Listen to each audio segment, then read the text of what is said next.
App TP Bank, 2.000 tiện ích đỉnh, sống đỉnh. Và là tiếng hoa ngân nga như giọt vào tai, không nhất thì hai, không có đúng và sai.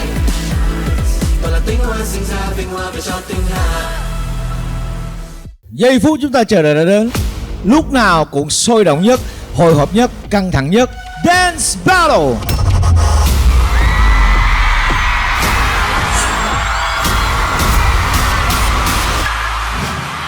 Mặc dù mình là người chơi hệ lửa nhưng lần này trên sân khấu nước bọn mình cũng rất tự tin. Bọn mình biên cái bài này với cái tinh thần mình sẽ nhảy với nước rồi. Những cái động tác của mình đó, khi mà vào nước nó mới đã.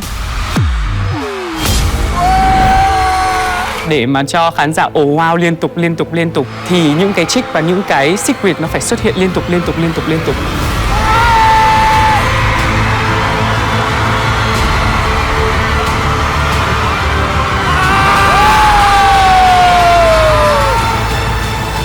Round 2 Cypher. Mỗi team cử ra cho anh 2 đại diện.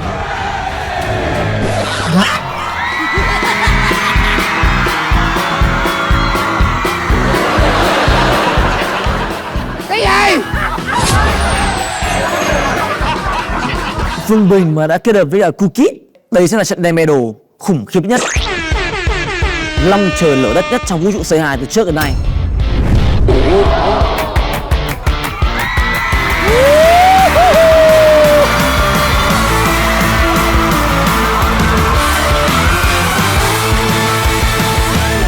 Kết quả của năm nay không chỉ là một đêm các bạn cố gắng, mà nó là cả quá trình các bạn đã cùng chúng tôi vượt qua. Chúng tôi ghi nhận từng đêm các bạn làm việc, chúng tôi ghi nhận từng thành quả nhỏ nhất của các bạn, những gì các bạn đã làm cho đồng đội của mình. Tôi sẽ công bố đêm nay chúng ta sẽ loại 6 người.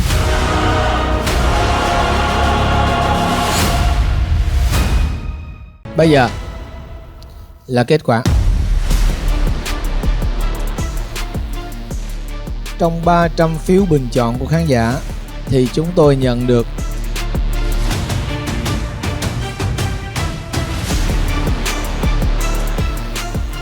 290 bình chọn.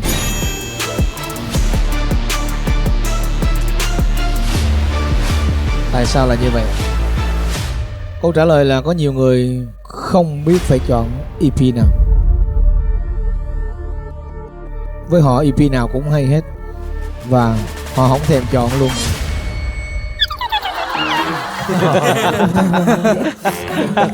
Cái tôi giống cái cách tụi mình kêu gọi 10 vô. người đó cũng cá tính quá ha. Không, chắc là nghe kêu gọi của con Hùng với em đấy. Và báo cho các bạn một cái tin chấn động nữa. Một liên quân có 144 phiếu và một liên quân có 146 phiếu.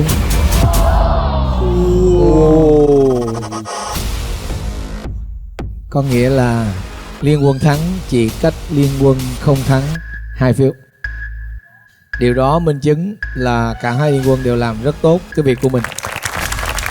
Chúc mừng các bạn. Yes sir. Ok, mời mọi người đứng dậy nào. Liên quân chiến thắng, mỗi thành viên được cộng thêm 15 điểm cá nhân. Liên quân không chiến thắng được cộng thêm mỗi người 5 điểm cá nhân. Liên quân chiến thắng ở Live Stage 3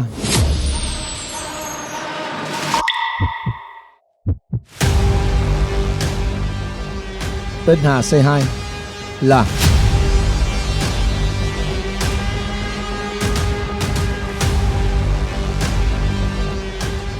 Liên quân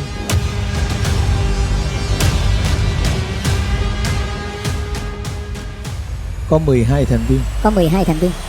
Trời ơi. Ủa? Cẩn thận. Là Nam. Và liên quân trưởng mặc quần dài, quần dài. Chúc mừng Quang Hùng Mastery.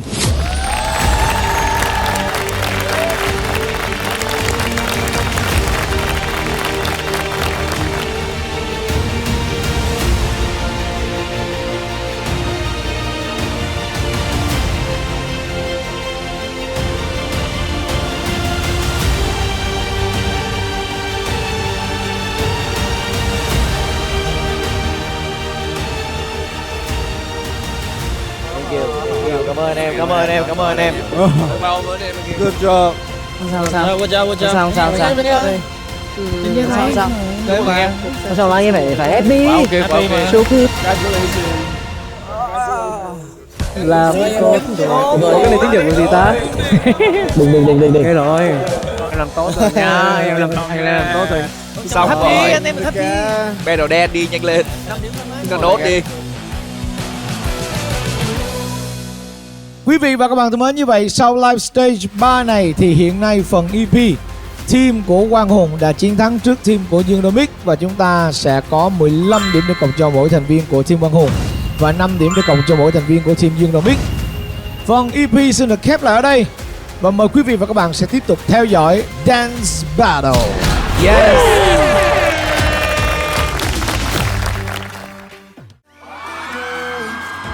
Chẳng sẽ phải nơi trôi hoa, chẳng mãi mê say những lời ca.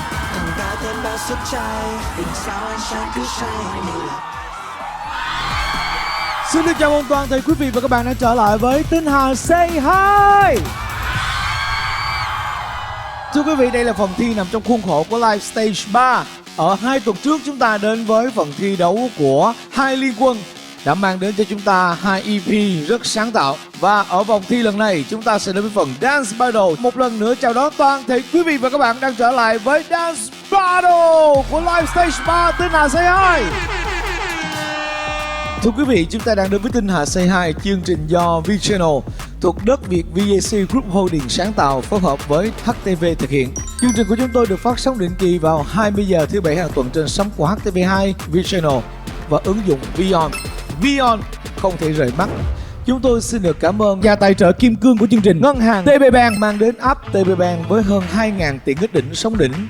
Xin được cảm ơn trang sức chính thức của Tinh Hà Say Hi, Hatlock mở khóa chất riêng trong mỗi trái tim.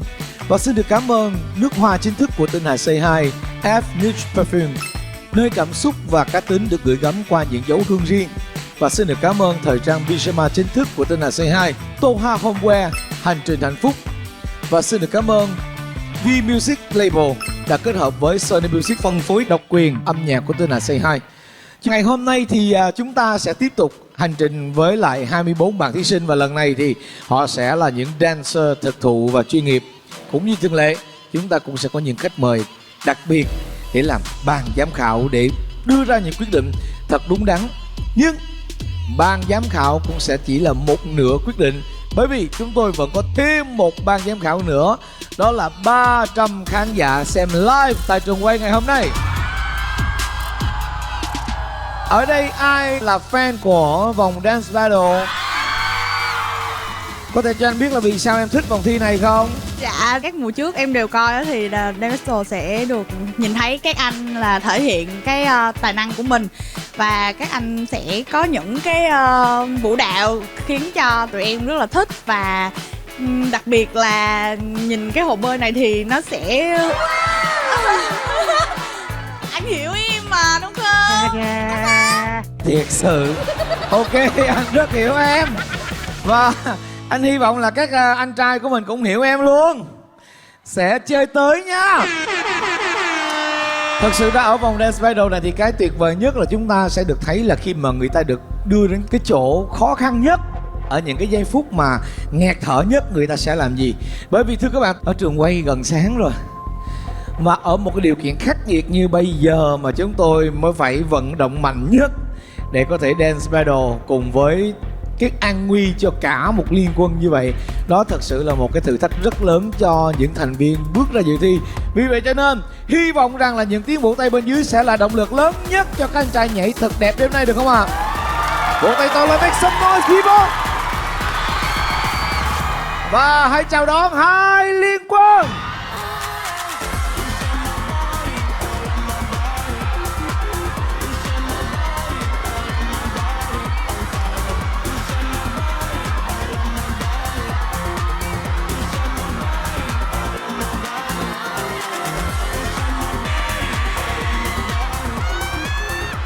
Các bạn có thấy không? Không hẹn, không nói gì nhau. Ở đây trên sân khấu Dance Battle chỉ có trắng và đen thôi. Rõ ràng chúng ta là hai mặt của lòng bàn tay, không thể nói chuyện được với nhau nữa rồi, phải giải quyết vấn đề này thôi. Xin một lần nữa giới thiệu về cánh phải của tôi, liên quân của Liên Quân trưởng Quang Hùng Master D.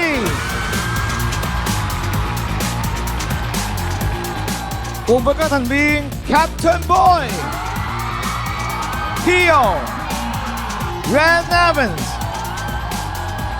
Công Bi, Kim Long, Cody Nam Võ, Ivan, Bùi Trường Linh, Xuân Đình KY, Ali Hoàng Dương và Song Luân. Và ở phía cánh trái của tôi, Liên Quân trưởng Dương Đô Mích, Cool Kid, Đặng Hồng Hải, Sơn Ca, Jason Lee, Dylan, Jason, Thế Thiên, Pháp Kiều, Vương Bình, Hurricane và Win. Trước tiên là tôi cũng phải khen hai cái vibe của hai liên quân rất là xịn sò ha. Một bên là vibe tổng tài,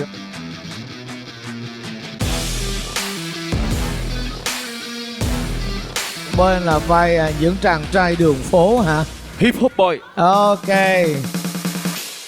Xin mời Liên Quân trưởng Quang Hùng cho tôi biết một số cái suy nghĩ của bạn về vòng đấu này, đặc biệt là bạn Dạ. có nhảy không?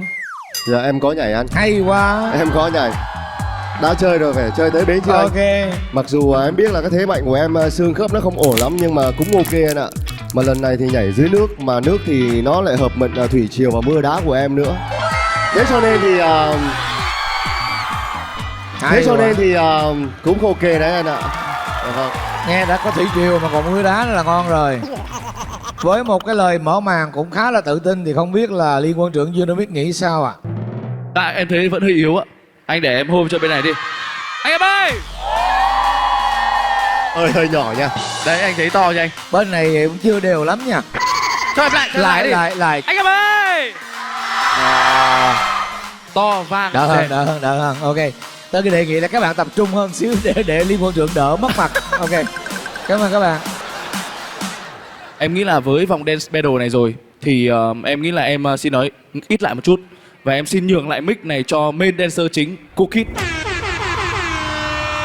Nói chung là mưa đá thì bọn em bên này toàn là dân chơi ạ. Dân chơi thì không sợ mưa rơi anh ơi. Đến là đón thôi.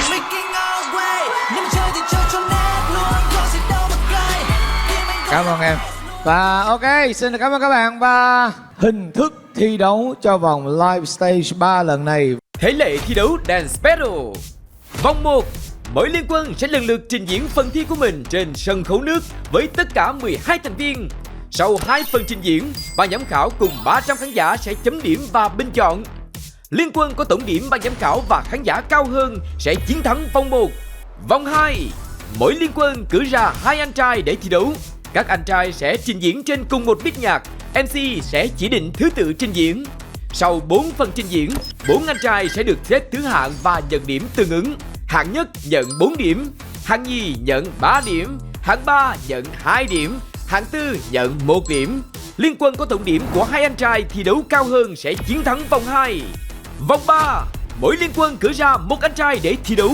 Các anh trai sẽ trình diễn trên cùng một beat nhạc.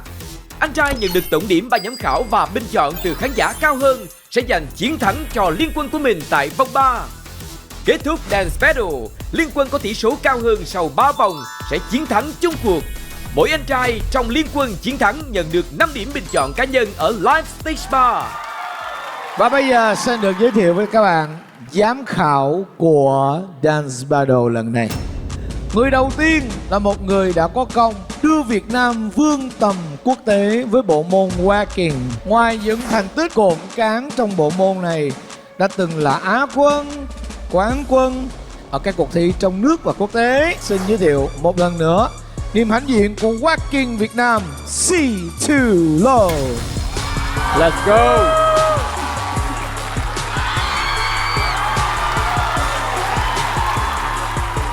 Người thứ hai là một giám khảo lần đầu tiên tham gia vũ trụ Say Hi. Chúng tôi đã cất công mời từ Korea về đây. Là một trong những vũ công top đầu thế giới về bộ môn locking.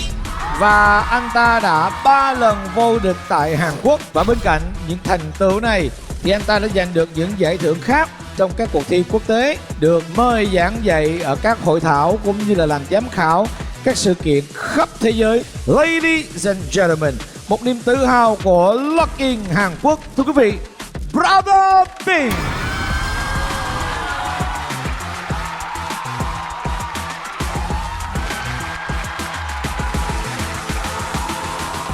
Và vị giám khảo thứ ba, giải nhất hạng mục freestyle tại nhóm Radical Force, một trong những cuộc thi quốc tế có quy mô lớn nhất thế giới 2026. Giải nhì thế giới hạng mục Popping tại Just Debut, cuộc thi street dance hàng đầu thế giới diễn ra tại Pháp 2026. Và giám khảo vòng loại khu vực Đông Nam Á của Flower of the Year, cuộc thi Popping lớn nhất tại Mỹ 2026. Thưa quý vị, một niềm tự hào của người Việt Nam. Một lần nữa trở lại đây, Sơn Lâm.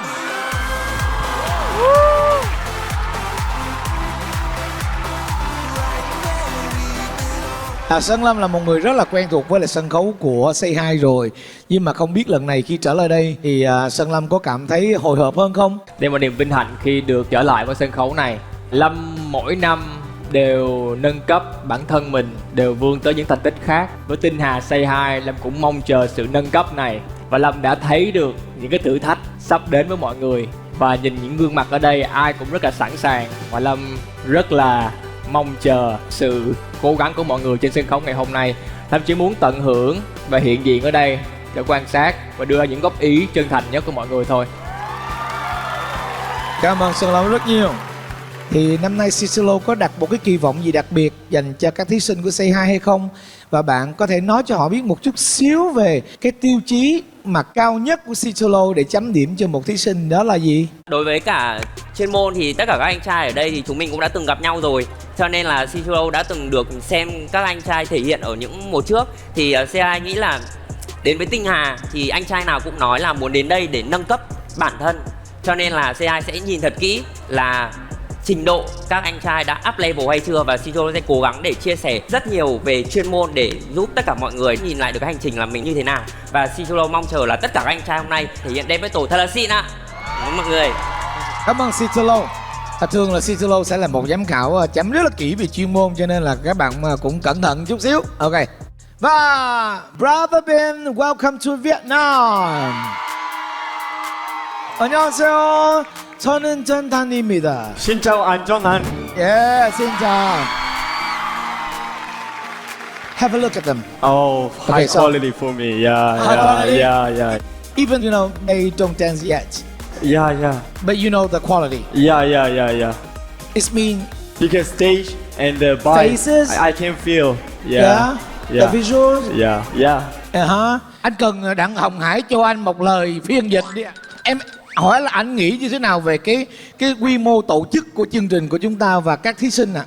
혹시 이번에 베트남에 처음 오셨는데 이렇게 또 방송에서 게스트로 나오시고 이렇게 큰 규모로 제가 봤을 때는 베트남에서 제일 큰 규모거든요. 네. 이렇게 24명 아티스트랑 같이 할 수 있어서 어떻게 생각하고 Thiệt là ăn học vỗ tay. 감사합니다. 우선은 이렇게 베트남에서 가장 멋진 분들과 그리고 멋진 우리 형제들, 댄서들이랑 같이 이렇게 멋진 쇼에 초대받아서 너무 영광이고요. 그리고 오늘 되게 특별하게 좀 특별한 무대랑 또 특별한 무대들이 많이 있는 걸로 알고 있는데 여감 없이 즐기고 싶고 저도 같이 에너지 나누고 싶습니다. Khi mà anh chấm điểm thì anh quan trọng cái yếu tố nào nhất? 오늘 저희 배틀 보고 또 평가하실 건데요. 혹시 어떤 점에서 가장 중요하실 것 같아요? 저는 물론 다양한 기준이 있겠지만 제일 잘하는 사람을 오늘 예, 감사합니다, 선사님. Thank you. 감사합니다. 감사합니다. Ai. 사랑해요. Bà nào sẽ vô vậy? 사랑합니다. 사랑해요. Sao dễ sa đang heo quá à? Sao mà Đấy. Chúng tôi có 5 tiêu chí và hy vọng các bạn khán giả cũng làm ơn để ý một tí để chấm điểm cho nó công bình tí. Công bình kệ tôi. Mỗi tiêu chí được tối đa 20 điểm. Đầu tiên là kỹ thuật cho cái bộ môn đó. Thứ hai là skill. Thứ ba là độ cảm nhạc. Cái thứ tư là tính hấp dẫn trong bài nhảy. Và cuối cùng là ý tưởng, cái concept mà các bạn đưa vào cái bài nhảy của mình. Tôi xin được phỏng vấn một trong những thí sinh nhảy đẹp nhất năm nay, Dương Bình. Em nghĩ sao về vòng thi nhảy này? Dạ, không giấu gì mọi người thì đây cũng là chuyên môn của em. Phần thi này sinh ra là để dành cho em.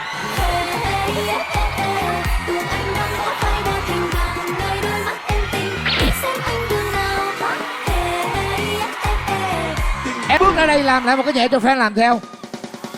1, 2, 3, say.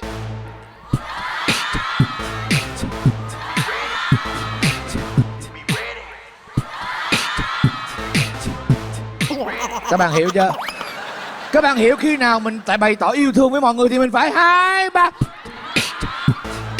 Nhớ nha. Ok. Cảm ơn Âu Tư.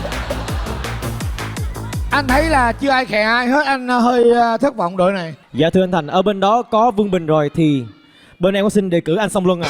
Song Luân ạ. Song Luân ạ. Song Luân nghe nói là thí sinh chấn thương nhiều nhất trong cuộc thi.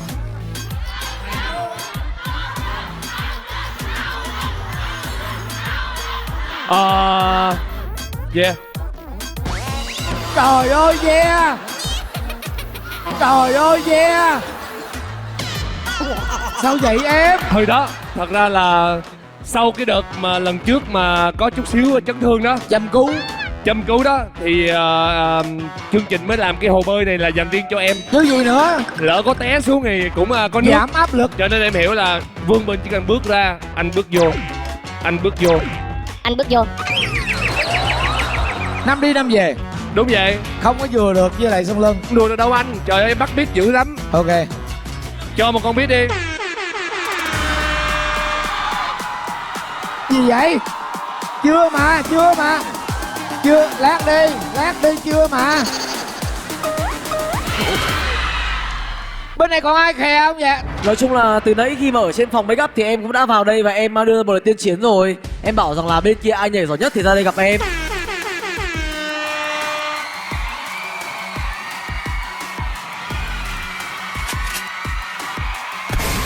Thôi riêng chú anh bắt tay chú cái.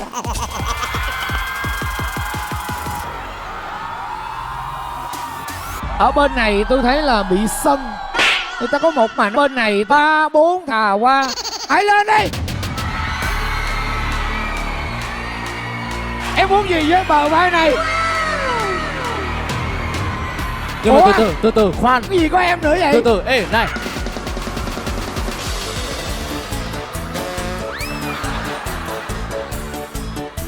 Cái gì vậy? Được không? Đâu một thời. Ủa anh đỡ té không bữa vậy thi được. tay dài, bữa nay muốn thi chân dài nữa sao vậy? Nhoi nữa. Xin thông báo với em luôn, bên này có 2 quán quân 2 mùa Dance Battle của anh trai Say Hi.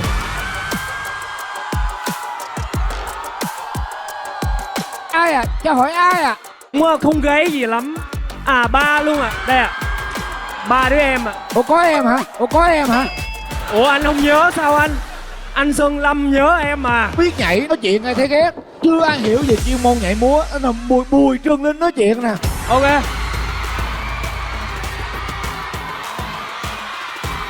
Em búng nhẹ 3 cái cho nó biết nhảy múa là gì mà anh cái. Vừa nãy Đặng Hồng Hải muốn so chân đúng không? Vâng. tháo đôi giày ra rồi nói chuyện với anh. Hôm nay em không mang giày độ. Em ơi, anh thấy nó cao hơn em ơi, em bị vội vàng quá em ơi. Em ơi, mình đi thi nhảy mà, mình nhảy. Mình nhảy à? Sao cái ông anh này trời tối lại đeo kính râm hay là đang che giấu sự sợ hãi sau đôi mắt đấy nhở? Đồng đội em vừa tháo kính ra mà luôn anh này. không cần rebattle. Thật sự. Rồi, Tấn công mà lại bị hở sườn à? Khang, để ta ăn hiếp anh em nãy giờ vậy? Coi đội mình không ra gì mà nhịn được á.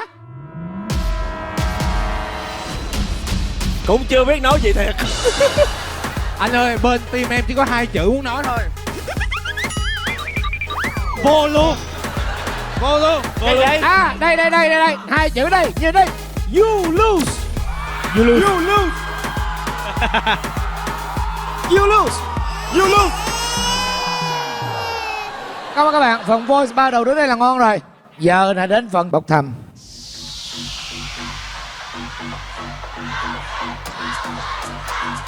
Dương Nomic thi đầu, Đỗ Quang Hùng thi hai. Và chúng ta sẽ đến với showcase 12 thành viên trên hồ nước. App TP Bank 2.000 tiện ích đỉnh, sống đỉnh.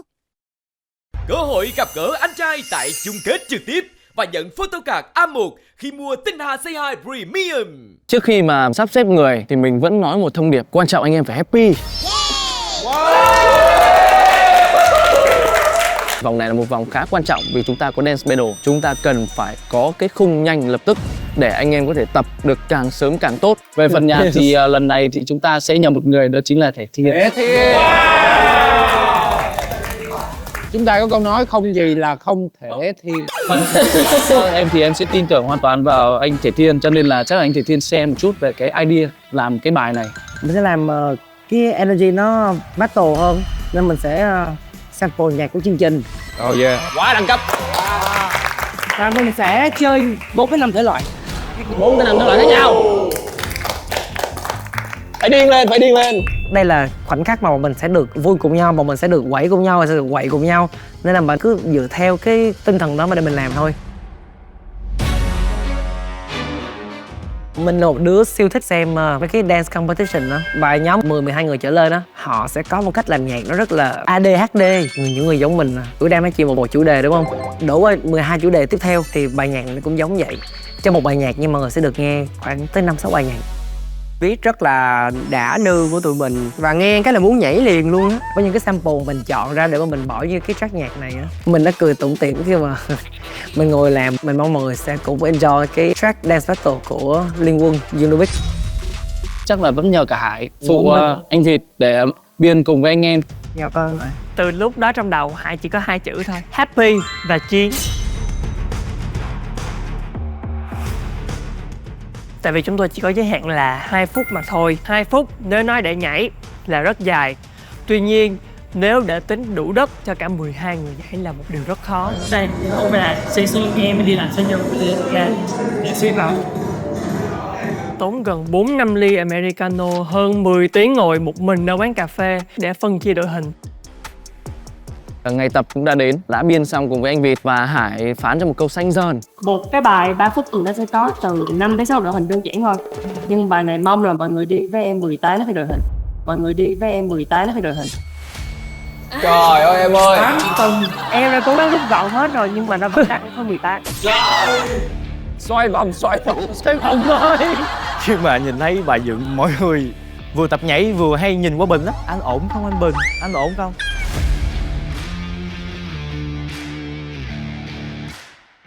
Cảm ơn mọi người đã hỏi những cái câu hỏi đó. Và thật sự là anh ổn, anh sẽ không bỏ cuộc. Cái thời gian mà mấy anh em tập nó rất là gấp. Trong cái bài này bọn mình có làm rất là nhiều trick. Đây này. Số là 10. Trời đất ơi dữ vậy. Trời ơi. Ban đầu tính cho mấy người lớn lớn mê nhưng mà anh Khang sẽ rất là mệt sau cái cú này. Thấy khỏe mà. Thoải mái.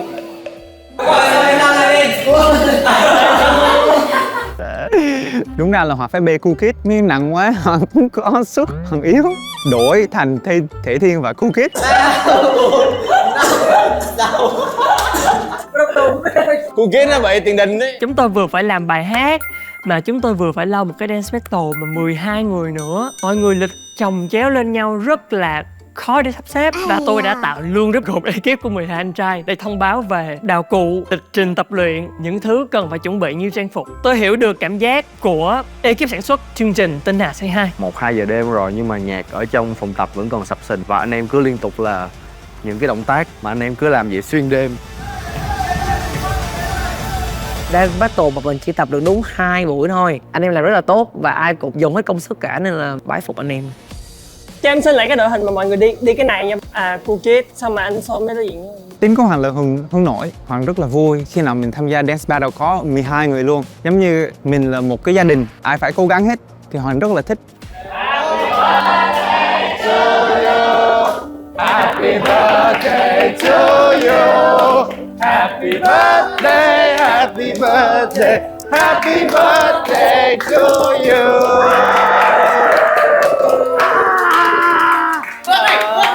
Cho cái quân của Genomics chiến thắng.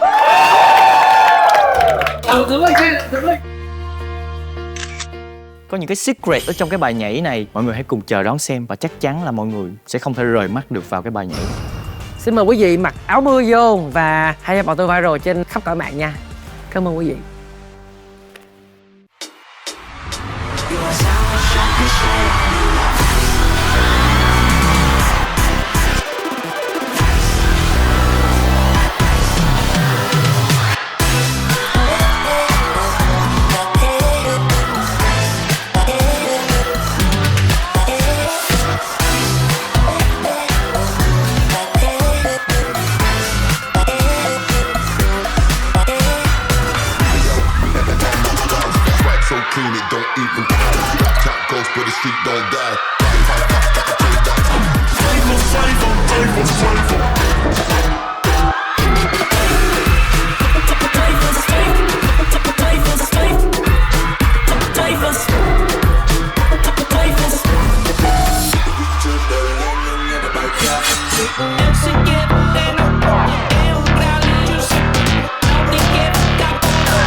Kiều Salon hân hạnh tài trợ chương trình này.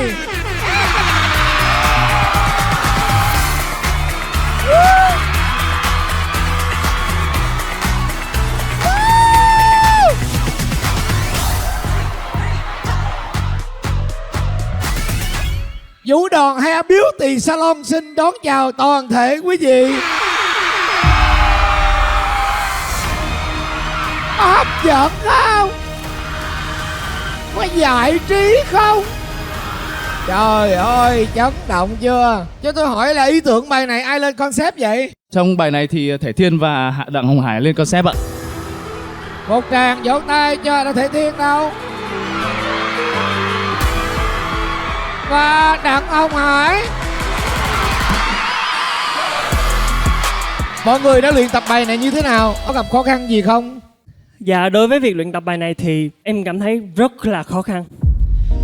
Cái khó khăn đầu tiên là khó khăn để làm sao thuyết phục được 12 cá tính âm nhạc, 12 người nghệ sĩ ở đây cùng chịu làm những cái trò điên trò khùng này với tụi em. Ok. Một trong những cái ý tưởng mà em với anh Thể Thiên cùng nhắm tới là muốn cho tất cả các bạn khán giả ở đây thấy những điều mà đó giờ mọi người nghĩ là những gương mặt quen thuộc ở đây sẽ không bao giờ làm. Đúng. Và tụi em đã cố gắng làm sao để tạo ra những đội hình, những cái sự kết hợp thú vị nhất giữa các anh trai. Và em thấy cái khó khăn thứ hai là cái khó khăn lớn nhất là thời gian của mọi người. 12 người mỗi người một lịch trình khác nhau và em đã phải nhắn tin cho từng người một, nhắn tin cho từng ekip một để mà sắp xếp được 3 buổi tập thôi. Nhưng mà em rất cảm ơn 12 anh em vì đã thật sự chịu làm, thật sự chịu chơi. Và mọi người có thể cho 12 anh trai của Liên Quân Dương Đông Bích một tràng pháo tay thật lớn. Cảm ơn Đặng Hồng Hải. Còn Thể Thiên thì sao, khi mà thầy giáo dục các bạn nhảy thì thầy thấy ai là người triển vọng thưa thầy? Cô Kít anh thấy cô Kít có chuyện giọng không? Có chuyện vọng. Và Vương Bình. Út Tư bữa nay nhảy dữ à.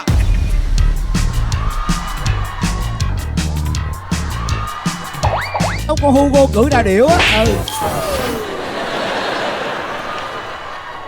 Mọi người thích cái track nhạc không ạ? Mà mấy cái ý tưởng crazy này là em có nghĩ ra không? Cái track nhạc này là producer của em đã cùng em làm ra cái track nhạc hôm nay. Là bọn mình đã sample những cái iconic nhất của Tinh Hà C2 năm nay. Yeah. Nói chung là hôm nay là có chỗ cho Thể Thiên dụng võ ha. Út Tư ơi, em tập em thấy sao? Nó hợp với cơ địa em không?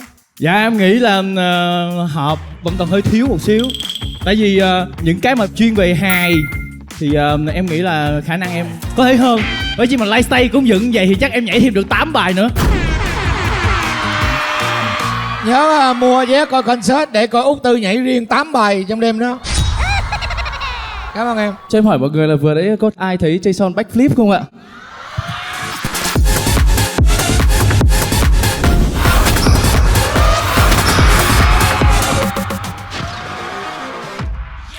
Bữa nay Jason nhảy rất là ngầu nha. Jason là nằm trong mặt tiền đó. Sao thấy nâng cấp dữ à? Thực ra lúc mà mới bắt đầu Tinh Hà C2 thì em có ghi một cái tờ giấy wishlist của em. Những cái điều em cần làm, trong đấy có một cái em ghi là 4 backflip trong Tinh Hà C2, 4 backflip trong Tinh Hà C2. Đấy. Thật ra em đi tập backflip không phải vì Tinh Hà C2, em được truyền cảm hứng bởi một nghệ sĩ nước ngoài. Nhưng mà em thấy rằng là khi mà vào Tinh Hà C2 thì mình vẫn phải có một cái gì đấy để cho nó nâng cấp bản thân hơn. Đúng rồi. Bứt phá mình hơn. Đúng rồi. Đó, cho nên là em quyết định là em thôi em nhét cái backflip vào trong cùng với các anh em. Hay quá. Cho có một cái điểm nhấn gì đấy. Hay quá. Nãy Sơn Ca nhảy cũng ngầu lắm nha. Bữa nay là Sơn Ca là cũng là. Dạ, em thì em nghĩ là em may mắn là mùa 2 thì em sẽ có rất là nhiều cơ hội để em được thể hiện nhiều cái Đúng trick rồi. và em nghĩ rằng là Anh nhớ mùa trước nhảy mà rớt luôn micro mà. Dạ vâng.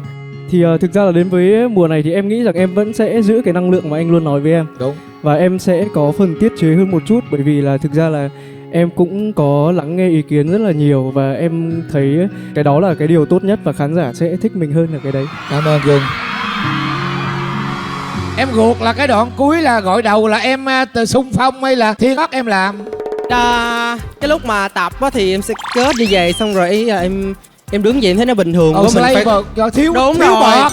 và sẵn có nước nữa thôi, bây giờ mình gọi đầu luôn. Hay quá. Cho nó đặc biệt. Đó là ý từ em đúng không? Dạ anh, dạ. Chúng ta phải có lối đi riêng, lối đi riêng. Xuất sắc. Cảm ơn các bạn và xin mời ý kiến của ba vị giám khảo. Bin, what do you think about the performance? 전혀 생각지도 못한 에너지를 받았고요.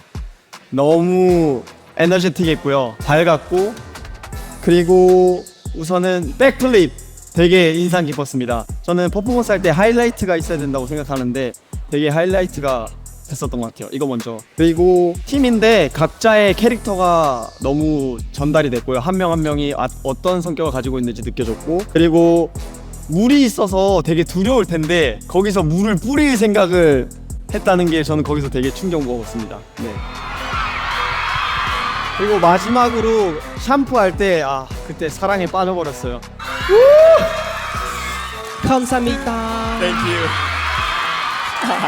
Yeah, thank you Bin. Sơn Lâm, em nghĩ sao? Thứ nhất là về phần âm nhạc nhá, rất là nhiều màu sắc, rất là nhiều điểm chuyển và tất cả anh trai đây đều không làm Lâm thất vọng. Mọi người có rất là nhiều cái sự thay đổi về nhân vật, về năng lượng và rất là khớp với từng đoạn âm nhạc. Đoạn đầu thì có vẻ như là hiệu ứng về đội hình, xong sau đó có thể tiếp cận nước thay vì chân tay, đổi ngược vị trí người khác và chơi với lại tay một người chống ngược đầu rất là khó. Rồi sau đấy có một chút slay, xong sau đấy lại quẩy một cái party thật sự luôn.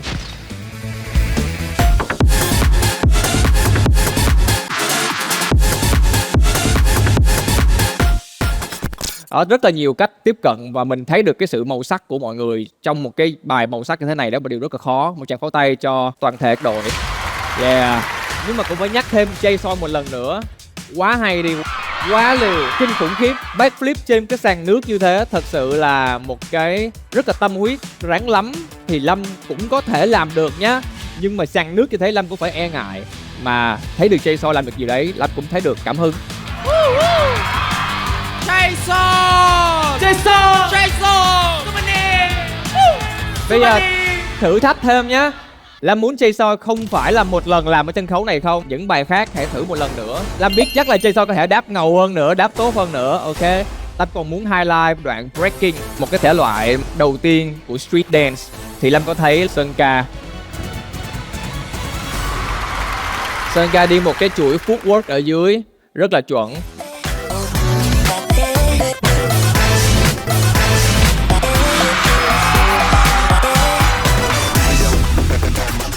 Rất là vô beat, rất là ra dáng. Đó là một cái điều mà Lâm rất là thích khi mọi người mang được yếu tố street dance thật sự đến với lại một cái chương trình truyền hình như thế này. Yeah. Có một chút nhắc nhở đi nha. Những cái đoạn chuyển mọi người có thể làm tinh tế hơn. Giống như là một cái nhóm đang xếp ở bên cánh phải thế này để chuẩn bị vào. Thì Lâm có thấy là mọi người không có vào nhân vật lắm, nhưng mà Lâm thấy hết được mọi người, nên từng giây một đều rất là quan trọng. Thứ hai là cái đoạn Pháp Kiều có thể ăn tiền hơn nữa nếu mà Lâm không thấy bạn ăn lục cái dầu gội đầu.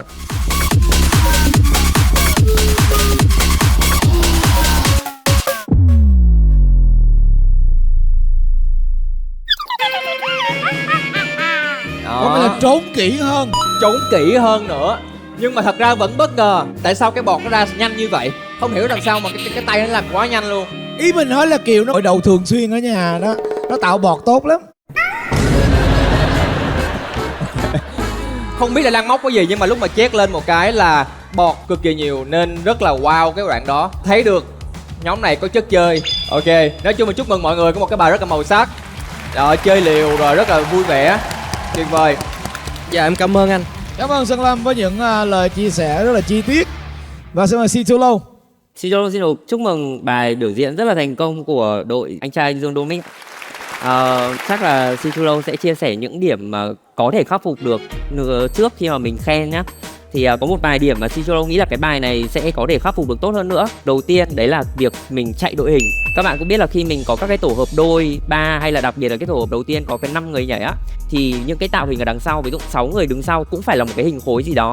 Mình cũng phải tạo hình, mình cũng phải nhảy, chứ mình sẽ không chỉ đứng chờ. Hoặc là giống như Sơn Lâm có nói là hai bạn ở bên góc này, đó là chúng mình vẫn ở trong khung hình. Nên là dù là chưa đến cái lượt tổ hợp của mình nhảy thì mình vẫn phải tạo hình. Và đặc biệt là cách mình di chuyển đội hình thì mình chưa có động tác nhảy khi mình di chuyển. Hiện tại ấy, mình chỉ đang di chuyển là mình đang đi bộ thôi. Kể cả mình đã nhảy xong cái tổ hợp của mình rồi thì lúc mình di chuyển mình vẫn phải có động tác để mình di chuyển thì cái đội hình nó mới perfection được. Mặc dù ai biết là mình chỉ có 3 ngày thì có thể là chưa kịp để nắn nót từng cái như vậy, nhưng mà rõ ràng mình sẽ phải đạt đến cái level mà nó hơn nữa chứ, đúng không ạ? Cái việc thứ hai là bắt đầu ở cái hình đầu tiên, ở cái hình đèn ấy, thì cái vòng tròn của mình nó chưa được tròn chỉnh lắm. Thì C2 có nhìn thấy được cánh tay của anh trai Win, thì cái phần tay của mình cần phải dơ cao và rõ hơn nữa thì cái hình tròn á nó sẽ được rõ nét hơn. Đó, tiếp đến là có một cái phần này nó không liên quan đến động tác nhảy nhưng mà nó cũng rất là ảnh hưởng đến phần nhảy, đấy là về trang phục. Nếu CI không nhầm thì đấy chính là chiếc áo ngoài của anh trai Đặng Hồng Hải. CI có thể nhìn thấy được rất là nhiều cái khoảnh khắc ở trong cái phần mà 5 người nhảy ấy là bị kéo áo rất là nhiều ở trong cái phần đầu đấy, thì nó sẽ hơi bị mất tập trung khi mà xem cái tổ hợp 5 người đấy. Tiếp theo là khi mà mình đã lựa chọn âm nhạc rất là hay rồi, mình đã chọn những cái chuyển động thể loại rất là phù hợp với các đoạn âm nhạc chuyển đổi rồi. Tuy nhiên là những cái đoạn voguing và những cái đoạn afro á, mình vẫn chưa nắm rõ được cái phần foundation của cái bộ môn đấy, nên là khi mình làm nó vẫn chưa được chuẩn xác. Tất nhiên là khi mà người ta xem là một nghệ sĩ trình diễn thì họ sẽ chưa quá đòi hỏi những cái đấy, nhưng mà ví dụ là những cái vũ công chuyên nghiệp họ xem ấy thì có thể là họ sẽ yêu cầu mình cần phải tập kỹ hơn về những cái chuyên môn của những cái bộ môn đấy khi mà mình đã muốn cho nó vào cái phần biểu diễn của mình. Còn một điều nữa là CI cảm thấy là phần cuối cùng khi mà mình dùng rất là nhiều cái súng phun nước, đoạn đấy là mình vẫn chỉ đang high up với đạo cụ đấy, thì nếu mà mình có một cái đoạn tổ hợp nhảy đều nữa để phần cuối đấy thì nó sẽ còn được boost lên nữa. Nhưng mà tuy nhiên là nó chưa được 10 nhưng mà nó cũng đã được 9 rồi, nó rất là hay rồi. Thì tiếp theo thì CI muốn khen. Đầu tiên là CI muốn khen đấy là Sơn Ca. Thì tại vì là Sơn Ca trước đây khi mà trình diễn ấy, mình bỏ rất là nhiều năng lượng và rất là nhiệt huyết. Thế tuy nhiên là nếu như cái năng lượng của mình bị quá cao hơn so với tất cả các anh em khác thì tự nhiên mình sẽ lại bị lòi ra khỏi cái tập thể đấy. Tuy nhiên là bài diễn này thì CI không hề nhìn thấy cái năng lượng của Sơn Ca bị vượt ra khỏi mọi người, mà một sự đồng đều. Chính vì thế mà Sơn Ca đã có một cái việc up level, đó là mình biết tiết chế cái năng lượng của mình để đồng đều với cái năng lượng với tất cả các anh trai. Thì đấy là một cái điều rất tốt mà Sơn Ca đã học được cho Tinh Hà lần này. Tiếp đến nữa thì đấy là anh trai Jason. Thì C2 còn nhớ là ở mùa đầu tiên ấy, C2 có nhận xét là anh Jason rất là hay về vấn đề là cảm nhận âm nhạc. Đó, mặc dù là ở mùa đầu tiên thì anh Jason kiểu chưa có quá nhiều kỹ thuật. Và C2 vẫn còn nhớ là ở buổi thi Dance Battle ngày hôm đó thì anh Jason có sử dụng air flare không bay. Mức độ khó của cái động tác đấy chỉ khoảng 5 điểm thôi. Thế nhưng mà cái Black Flip ngày hôm nay phải 10 điểm, có nghĩa là cái độ khó đã tăng gấp đôi luôn rồi. Và C2 nghĩ là chỉ trong một cái thời gian rất là ngắn như vậy mà anh Jason đã kiểu update được một cái skill rất là mới và rất là khó. Thì đấy là một cái sự rèn luyện chắc chắn là phải rất là nhiều công sức. Thì một tràng bộ tay nữa cho anh Jason, đúng không ạ? Và đoạn cuối cùng C2 vẫn rất là thích, đấy là phần kết là Pháp Kiều. Từ mùa trước đến mùa này lúc nào Pháp Kiều cũng rất là slay. C2 nghĩ là cái bài diễn của mình ấy đã rất là hoàn hảo rồi. Tuy nhiên là nếu như mình cố gắng để có thể khắc phục được những cái lỗi mà C2 vừa đưa ra thì C2 nghĩ là sẽ còn hoàn hảo hơn nữa. Chúc mừng cả đội đã hoàn thành rất tốt bài thi của mình.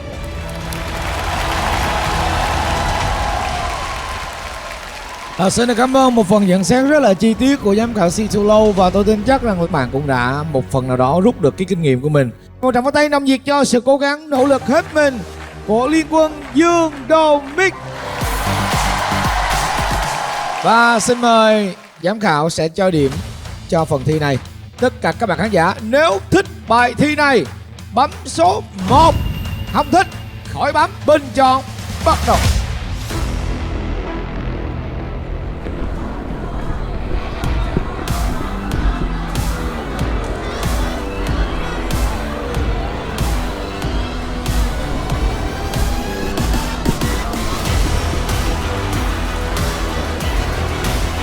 Gọi là số 1 đi.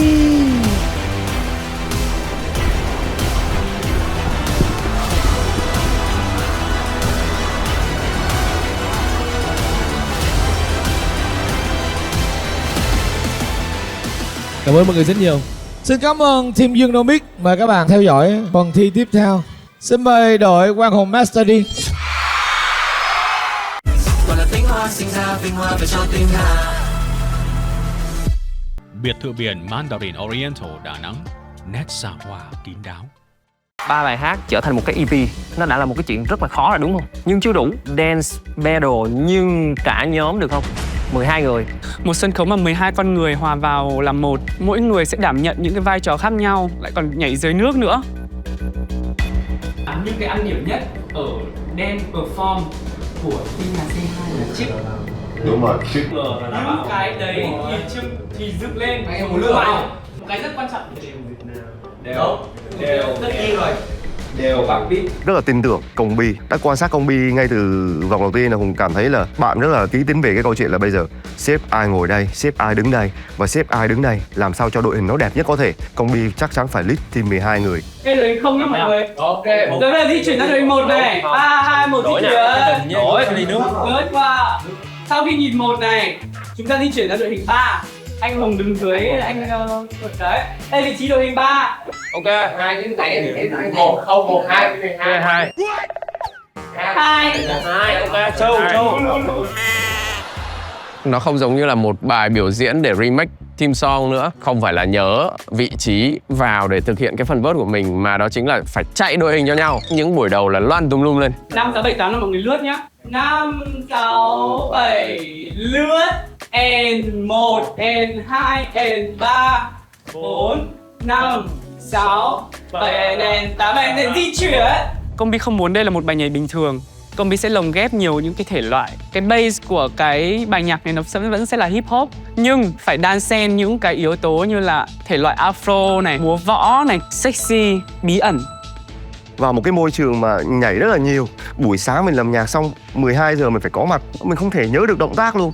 Và những cái ngày đầu tiên là Hùng cảm thấy là trời ơi sao nó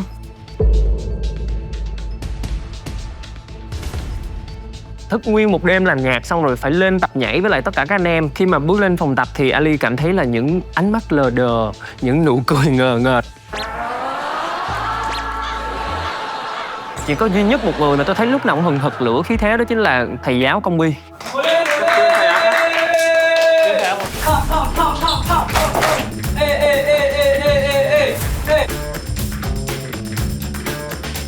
Cứ mỗi lần lên tập và thấy Công Bi rất là tập trung, mọi người có thể thấy Công Bi lớp trưởng kìa. Nào, tập trung nào. Không chỉ nhảy đẹp mà cái khó khi làm một bài dance battle nhóm đó là cái sự đồng đều á. Mình sẽ cho mọi người tập again liên tục, phải cho anh em đồng đều thì khi mà làm các điểm trích thì nó mới wow được. Vậy nên là đó cũng là lý do tại sao mà ở trong phòng tập xuất hiện một E cộng phòng tập. Lại nhá mọi người ơi, Long với cả Hyo ôn lại tổ hợp giúp em nhá. Anh Bùi Trường Linh cũng thế. Được, để tập lại đoạn đấy đi. Cố gắng cả nhà yêu. cái điều đó Hùng thấy là Công Bi đang làm đúng. Tại vì bây giờ nếu mình không tập trung chắc chắn bài nhảy của mình sẽ không đi tới đâu hết. Một người lệch nhịp thôi là đội hình lệch ngay. Công sức 12 anh em là có thể đổ sông đổ biển. 1 and 2 and 3 and 4 5 6 nhảy 7 8 and 1 and 1. Lại. Thấy cái sự stress nằm trong ánh mắt của Công Bi. Công Bi bây giờ già ngang Song Luân. Nhà ơi, vô nè. Nhẹ nhàng nhớ bài nhá, tự đếm nhịp, nhớ vị trí của mình. Anh luôn đeo kính để liếc bài cái gì. Có rồi. Ngủ quá, mặt không còn căng nổi. Nói về anh Song Luân thì khen bao nhiêu cũng không đủ. Cứ bước vào phòng tập cái là anh luôn anh lại. Cố lên anh em ơi. Kìa, Công Bi đóng cực lắm rồi. Cố lên anh em. Tuyệt vời lắm.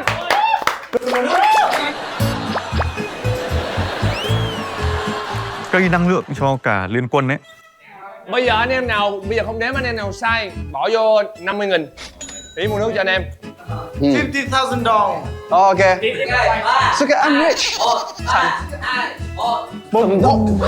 3 4 5 6 7 8 1 2 3 4 5 6 7 8. Ai sai? Có tí tiền rồi mấy anh em làm tốt phết gì. Để mà cho khán giả wow liên tục thì những cái trick và những cái secret nó phải xuất hiện liên tục. 7 8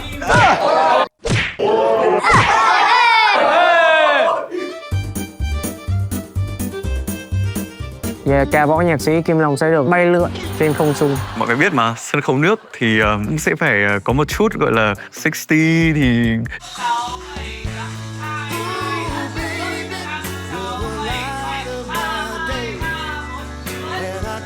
Nói chung là tất cả vì liên quân thôi, cũng không thích lắm đâu. Chơi đi, sợ gì, thử luôn. Biết đâu lại lên mọi người lại thấy rồi mình thần thái sexy quá ta. Nảy ra trong đầu mình một cái ý tưởng mà đối với Ali là chưa từng xuất hiện ở bất kỳ một mùa giải anh trai nào cả. Tôi và anh Ali quyết định sẽ chơi lớn. Và chơi lớn như thế nào thì chờ ở trên sân khấu nhé.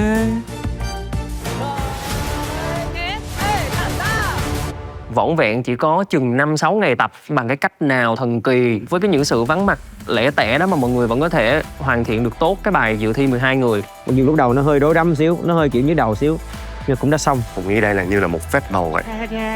Mọi người hãy ngóng chờ kết quả nha. Rất là cảm ơn tất cả anh em đã tin tưởng, ủng hộ và giao cho em trách nhiệm lần này. Cảm ơn mọi người rất nhiều. I love my team. Và hy vọng là với tất cả những gì mà anh em chúng tôi đã phải trải qua, mọi người hãy cùng nhau ủng hộ cho EP và phần thi Dance Battle cực kỳ ướt của chúng tôi nhá. Cảm ơn các bạn. Đi lên. Đi một hai em mọi người. Em ở đâu ra đây đấy? Đi ra trước đã. Anh vô đây à? Anh Linh. Rồi thế nào? Hôm trước livestream ổn không? Ui dồi ôi, nhớ hôm trước anh chỉ em, anh nhớ không?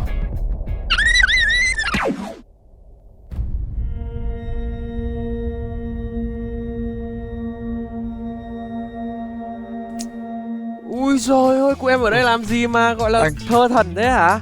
Rồi, tình hình dạo này em mới có cái job livestream đầu đời luôn mà anh biết rồi, em chưa kinh nghiệm gì biết, không biết làm nào lo thưa hết cả tóc này. Thế à, đợi anh xem nào. Ui dồi, tóc thưa quá. Ôi thật đi chứ. Còn có lộ hết cả phím ra rồi đây này.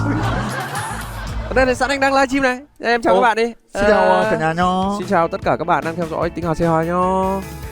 Bây giờ là mình luyện tập đi.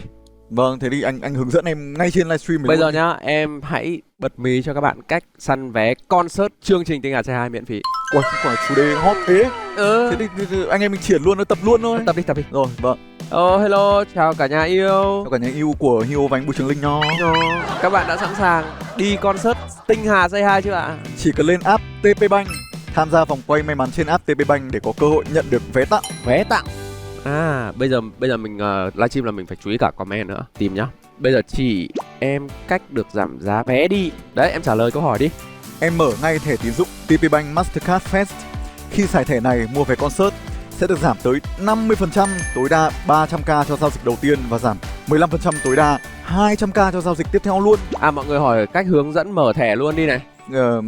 Giải thích nào dễ hiểu nhất. Thôi được rồi, hướng dẫn cho mọi người một cách mở thẻ Fest chỉ cần 5 phút thôi. Có mấy bước? Nếu em nhớ không nhầm chỉ 3 bước thôi, cực đơn giản. Ai da. Triển luôn. Bước đầu tiên, mình mở app TP Bank, chọn thẻ, rồi ấn vào mở thẻ mới, chọn thẻ tín dụng TP Bank Mastercard Fest. Và bước thứ hai, các bạn chỉ cần điền thông tin theo hướng dẫn và bấm xác thực. Rồi, giờ mình chỉ cần đợi vài phút là AI sẽ gửi kết quả. Ai da. Nếu đủ điều kiện sẽ được cấp hạn mức, chỉ cần bấm xác nhận là có thể xài ngay và luôn rồi. Ui dồi, nuột nha. Em ơi, cái thông tin nuột mà em nói cũng rất là nuột nhá. Anh thấy là em rất là có tiềm năng. Úi giời. Thế bây giờ là cứ tự tin thoải mái. Bây giờ tập thêm vài lần trước gương nữa là siêu xịn sò thôi. Em cảm ơn vì anh Trường Linh đã chuyên linh cho em nho. Ôi giời, tuyệt vời nho. Chúc em là sắp tới là job về thật là nhiều và gọi là gương mặt ưu tú của các nhãn hàng nhá. Dạ, I love TP Bank. Ai da ơi. Đấy, cứ thế mà làm. Tuyệt vời em của anh nho. Ôi, ba Bình Yên.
Một tràng pháo tay cho Liên Quân Quang Hùng Master D. Dễ thương, rất là công sở. Cho tôi hỏi concept này là đến từ ai ạ? Cái này là đến từ Công Bi và Ali Hoàng Dương ạ. Trời ơi, chấn động vậy sao? Hai người múa cột trong tiết mục này. Em ruột, bữa nay em khởi dữ vậy em? Dạ, cho em gửi lời đến ba ban giám khảo cũng như là tất cả các bạn giám khảo bên dưới ạ. Lâu lắm rồi em mới quay trở lại với lại dance mới là tất cả các anh em. Cho nên là em muốn phải làm một cái điều gì đó nó rất là mới mà bản thân mình chưa bao giờ làm trong chương trình trước đây. Cho nên là em nói Công Bi, hay bây giờ hai anh em mình đi múa cột đi. Và tụi em tập luyện được đúng 4 ngày cho những cái skill ở trên đây ngày hôm nay. Ban đầu Công Bi nói là ở vòng này em sẽ đen đôi với anh Cô Đi. Và Ali quay qua nói Công Bi rằng là em nghĩ sao nếu em với anh múa cột. Công Bi suy nghĩ chừng 25 giây và Công Bi gạch cái phương án đầu tiên. Tôi với anh Ali quyết định chơi lớn, múa cột. Hai cái bàn tay của mình phải giữ cho một cái cơ thể nặng, làm sao để ở trên đó hơn 30 giây và thay đổi dáng liên tục với những cái trick mà lần đầu tiên trong đời mình phải học. Cây cột thì nó vẫn cứ xoay và mình vẫn phải giữ tay để mà mình có thể thay đổi được những cái tổ hợp ở trên đó. Đối với Ly nghĩ là trời ơi sao tôi đẻ ra cái vụ này làm gì vậy? Nhưng mà người mà gọi là thích thú, chăm chỉ và đam mê đó chính là Công Bi. Mọi người cũng đã biết được cái tính Công Bi khi mà làm việc nó như nào, nó rất là nghiêm túc và cũng rất là cái gì ra cái đấy. Kéo mà. Từ từ, bình tĩnh.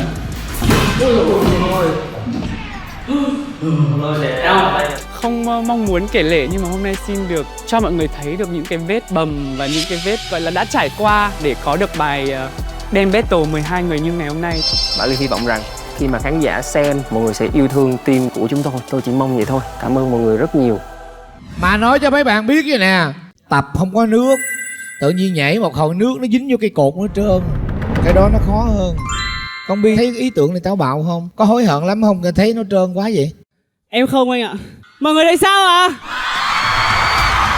Mọi người Liên Quân của Quang Hùng Master đi sao ạ? Em thấy đồng bọn của em với cái sự mà hướng dẫn của em thì em thấy ai triển vọng trong này? Dạ là trước tiên triển vọng thì cái cách quản lý 12 người cũng là làm em gọi là lên bờ xuống ruộng anh ạ. Đúng, một lớp mẫu giáo, 12 màu sắc, 12 khung giờ, 12 cái miệng luôn. Đến với Tinh Hà C2 lần này thì em có một tiêu chí như anh Thành nói với em trước đây, enjoy hơn và là chính mình hơn. I can see that. Đối với anh trai Công Bi của 2025 thì nó là như thế rồi. Và đến với Tinh Hà C2 lần này thì em thấy cho mọi người một Công Bi phiên bản nâng cấp hơn. Và với concept lần này thì anh em cũng muốn là nhảy và nhảy hết sức và có thể làm được những cái điều mà anh em mong muốn, cộng với lồng ghép vào thì cũng từ đó em làm nhạc rồi em thêm thắt những cái beat effect để làm sao cho đúng mong muốn của mọi người cũng như mong muốn của em nữa. Thì anh Ali mới bảo là nhảy thường của em ạ, anh không chấp nhận, hai anh em mình múa cột đi. Ghê. Thì anh Ali cũng bạo chứ anh. Đi sale năm nay bạo. Năm nay thì em cũng là hợp tính, gọi là hai anh em. Đúng. Nhưng em nhá trước với anh đấy. Đấy. Hai bạn treo ở trên xoay vòng. Anh thấy sao? Ngon. Không giống hai xiên thịt nướng đúng không anh? Đúng vậy. Thật ra là giờ em đang chẹo một bên cái ngực của em rồi. Bữa giờ tập luyện cái vụ này đó Công Bi, xong rồi anh bị bây giờ một cái phần chỗ này của anh nó cứ căng cơ. Căng cơ. Anh hỏi Công Bi tiếp đi ạ. À vẫn còn đau hả? Dạ. Đau quá mà, thấy chưa, tập luyện các bạn biết không? Không phải dễ đâu, mình nhìn nó vậy thôi chứ mình dùng cái tay nó gồng cả cái trọng lượng này, mà đây là một cái bộ môn mà nó cũng đòi hỏi chuyên môn cao lắm, nhưng mà liều ăn nhiều đúng không ạ? Nhưng mà cũng phải rất là khen tinh thần của 12 anh em những ngày tập luyện cuối cùng. Để có một bài này thì rất là cảm ơn tất cả mọi người đã hỗ trợ Công Bi rất nhiều và cũng hỗ trợ tất cả mọi người, cảm ơn mọi người rất nhiều. Ngon lành. Đấy, mọi người đều nhảy rất là dễ thương và đồng đều và ở đây ai cũng có tinh thần rất là tốt. Xin mời Situlo. Đầu tiên thì Situlo xin được chúc mừng các anh trai của đội Quang Hùng Master D đã hoàn thành phần trình diễn của mình. Đầu tiên là Situlo có một cái điểm khen và Situlo rất là thích cái bài này, đấy là mình có rất nhiều tổ hợp nhảy đều. Tại vì là khi mà mình nhảy một cái bài showcase nhóm ấy thì những cái tổ hợp nhảy đều ấy mình sẽ phải mất hơn rất là nhiều thời gian để có thể có sự đồng đều cũng như là luyện tập với nhau nhiều thời gian. Và đặc biệt hơn nữa là Situlo rất thích cái cách biên đạo các cái tổ hợp đấy. Thì không biết Công Bi có phải là người biên đạo không ta? Dạ, có thêm phần biên đạo của anh Flicky đến từ Game On ạ. Là hai anh em là bọn em sẽ chia phần ra, người này biên phần này và người kia biên phần kia. Thì có một cái điểm cộng cho cái phần biên đạo các cái động tác đấy là những cái động tác đấy rất là thông minh, tại vì là những cái động tác đấy nó sử dụng được sân khấu nước, có nghĩa là các cái động tác của mình làm cho cái dòng nước nó chuyển động rõ ràng. Nhưng tất nhiên là cái gì cũng có hai mặt, đấy là ở cái việc mà mình lựa chọn một cái bài diễn mà nó có nhiều tổ hợp đồng đều như thế thì cái tính đồng đều nó cũng cần phải cao hơn một chút nữa. Và có một cái đấy là vì Shinjulo ngồi chéo nên là mặc dù là mình đã cố gắng xếp đội hình rất là đẹp, những người mà thuộc bài hơn hoặc là nhảy chuẩn xác hơn thì chắc chắn là sẽ đứng ở giữa tâm mấy các thứ đúng không? Nhưng mà Shinjulo có thể nhìn được rất là rõ các cái bạn đứng ở góc bên này. Đó, cho nên là Shinjulo có thể nhìn thấy được một vài bạn bị hơi chệch nhìn một xíu. Tiếp đến là cái phần múa cột thì nó rất là ấn tượng. Tuy nhiên là cũng hơi tiếc một chút. Đấy là chắc là vì cái cột nó dính nước hơi trơn. Cho nên là có một bên thì đã rất là chắc rồi, nhưng mà một bên thì hơi bị trượt một chút. Đó, thì nếu mà hai phần múa cột đấy mà nó đồng đều hơn nữa thì có lẽ nó sẽ còn bùng nổ hơn nữa. Và có một cái nữa, Shinjulo rất là thích cái concept của mình. Vừa mới mở bài ra phát là mọi người đã nhìn được cái hình ảnh, một cái hình tượng mọi người đã hình dung được trong đầu. Tuy nhiên là chính vì cái hình tượng mở đầu nó quá là cao trào ấy, cho nên là Shinjulo nghĩ là cái bài này có thể hay hơn nữa nếu mà cái phần kết thúc của nó có một cái gì đấy nó link lại cái phần đầu tiên đấy, hoặc là mình sử dụng một cái hình kết nào đấy nó có ứng dụng với hai cái cột nữa, không dùng đến ấy thì nó rất là phí. Cho nên là Shinjulo nghĩ là chỉ cần sửa một chút ở cái phần đuôi là làm thế nào để nó bùng nổ cái đuôi hơn nữa thì đây sẽ là một bài diễn tuyệt vời hơn nữa. Xin chúc mừng cả đội. Xin cảm ơn Shinjulo. Xin mời Brother Vin. 우선 짧은 시간 안에 준비하시느라 너무 고생했고 안 다치고 무사히 무대 맞춰주셔서 너무 감사합니다. 고생했습니다. 그리고 첫 시작이 집중이 확 되는 느낌이 있어서 너무 좋았고, 그리고 이번 팀은 좀 섹시한 컨셉을 보여줘서 저도 좀 섹시함을 좀 많이 느꼈고, 저 폴을 이용한 퍼포먼스까지 뭔가 섹시 컨셉, 그리고 음악이 조금 다채로워서 되게 좋았어요. 같은 분위기가 아니라 신나게 갔다가 또 섹시하게 갔다가 좀 이런 분위기가 전환이 되는 부분이 있어서 되게 좋았습니다. 전 팀의 좀 안무 구성이 조금 각자의 개성에 포커스 됐다면 이번 팀은 같이 합을 맞춰서 좀 더 칼군무를 하는 느낌이 강하다고 느꼈는데 그 점이 좋았지만 멤버 개개인의 타이밍이 안무 타이밍이 다 달라서 조금 아쉬웠고, 그리고 제가 개인적으로 봤을 때 좀 실수가 조금 있는 느낌이 들어서 그 부분이 조금 아쉬웠습니다. 네. 멋진 퍼포먼스 그리고 좋은 아이디어 잘 봤습니다. 감사합니다. Yeah, xin cảm ơn Brother Bin với những chia sẻ rất là rõ ràng. Xin mời Sơn Lâm. Xin chúc mừng các bạn đã có một cái trình diễn an toàn. Thật sự là diễn cái sân khấu nước thế này và với cái trang phục này á, mà chọn múa cột á, là quá liều đi. Tại vì mấy cái thể loại này á, là mình rất là cần sự ma sát. Rất nhiều người tập á, thì họ sẽ dùng da của mình thì nó mới đủ độ bám, hoặc là những cái bộ trang phục nó tăng sự ma sát. Còn cái này là mặc quần tây rồi còn nước nữa, rồi cái cột cũng ướt nữa, là nó có vô vàn điều khó đi. Thì một tràng pháo tay cho cái sự quá là gan dạ như thế này. Tức là thấy được cái tinh thần của nghệ sĩ Việt Nam mình là liều ăn nhiều. Đó, công nhận luôn. Rất là thích cái mở màn nha. Cái hình tượng nó rất là sân khấu, rất là điện ảnh.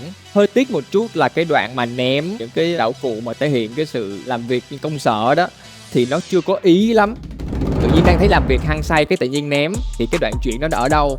Đó thì Lâm rất là thèm thêm một chút nữa. Âm nhạc đang rất là hay, hình tượng đang rất là hay, nhưng mà mình hơi vội cái đoạn chuyển đó. Rồi khi mà nhạc vào thì mọi người lại lấy được cái sự chú ý của Lâm bằng một hiệu ứng mở ra rất là tuyệt vời. Thì cái đó là một cái điểm khen.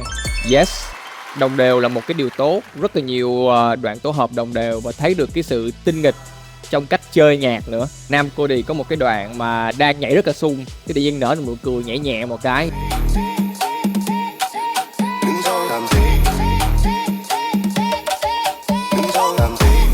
Thì Lâm rất là thích cách mà chơi nhạc. Không phải là nhạc mạnh là mình nhảy mạnh, là mình có thể chơi với lại cái thần thái và cái tiết tấu của mình. Thì đó là một điều rất là tốt. Rất là thích. Cái đoạn nhảy cột nha là hơi phải cắn răng coi một xíu. Có thể là mình đặt một cái đề bài hơi vượt quá cái thời gian mà mình có được, hơi tiếc một xíu. Cái lần 2 lúc mà treo lên lại cái hình nó đẹp hơn nhưng mà hơi bị khó khăn. Nên lúc mà các anh trai mà bắt đầu làm những cái động tác mà tiếp cận với nước hơn, sexy hơn thì mình hơi bị khó để kết nối nữa rồi. Đó là một cái điều rất là đáng tiếc. Vì thật sự là chỉ có một vòng này được 12 người nhảy thôi, rất là khó. Nhưng mà thấy được tinh thần thì cái điều đó là điều đáng quý. Chúc mừng mọi người. Xin cảm ơn Sơn Lâm ạ. Và các bạn thân yêu, các bạn yêu thích tiết mục này, bình chọn số 2. Không yêu thích không cần bình chọn. Xin mời ba vị giám khảo. Bình chọn bắt đầu. Số 2 nha mọi người.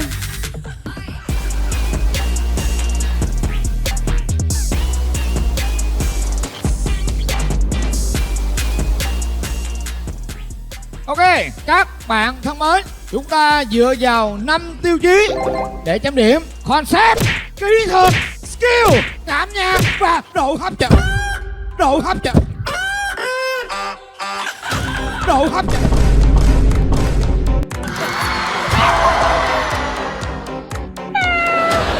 Trời ơi, sao anh ơi?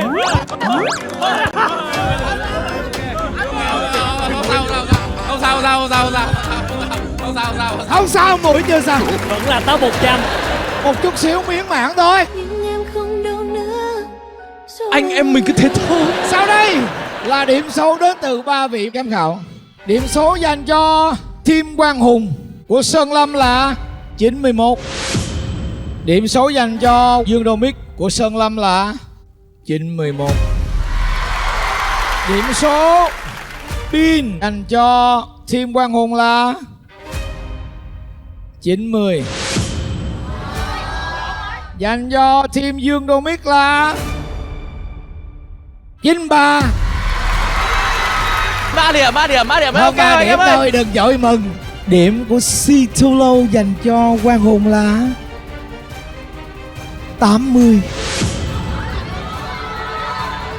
Nhưng dành cho Dương Domic là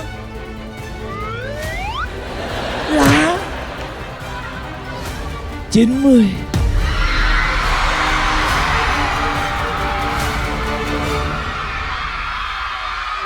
Chưa. Còn khán giả nữa. Cái gì mừng lẹ vậy? Cái gì vui được mình cứ vui đi anh. Vì Sâm Dương ơi, hiện nay tổng của 3 giám khảo dành cho Thiên Quang Hùng là 261 và Dương Domic là 274. Chúng ta có khoảng cách 13. Khán giả có lật ngược tình huống hay không? Câu trả lời là có. Điểm khán giả dành cho Thiên Quang Hùng cao hơn.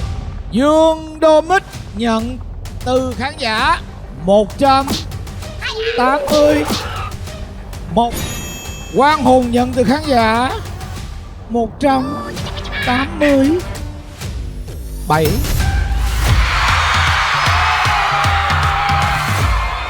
Và tổng điểm Quang Hùng 448, Team Dương Domic 455. Chiến thắng.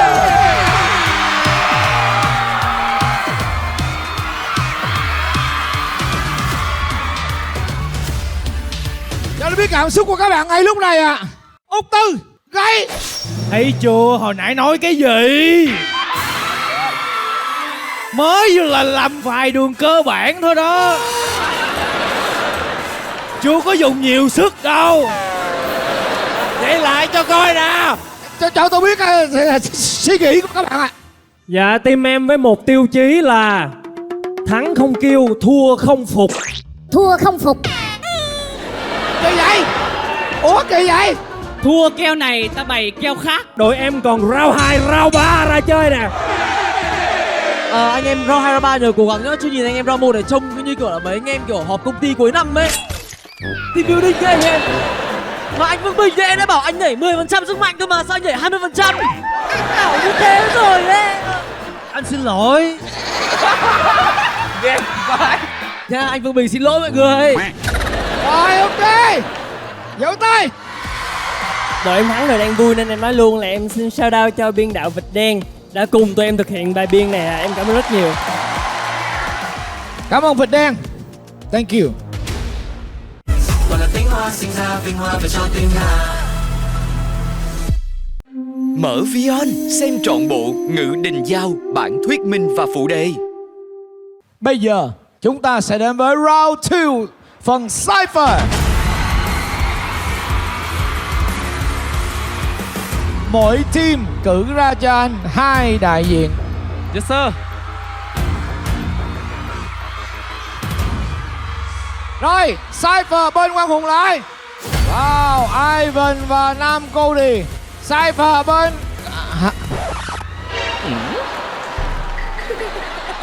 cái gì?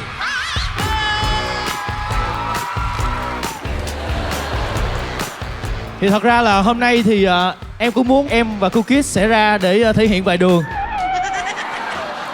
Nhưng mà vì đã thắng cái vòng 1 rồi cho nên là em để cho cái độ khó nó dễ hơn một xíu. Ra đi. Nhường đúng không? Nhường đúng không? Nhường á.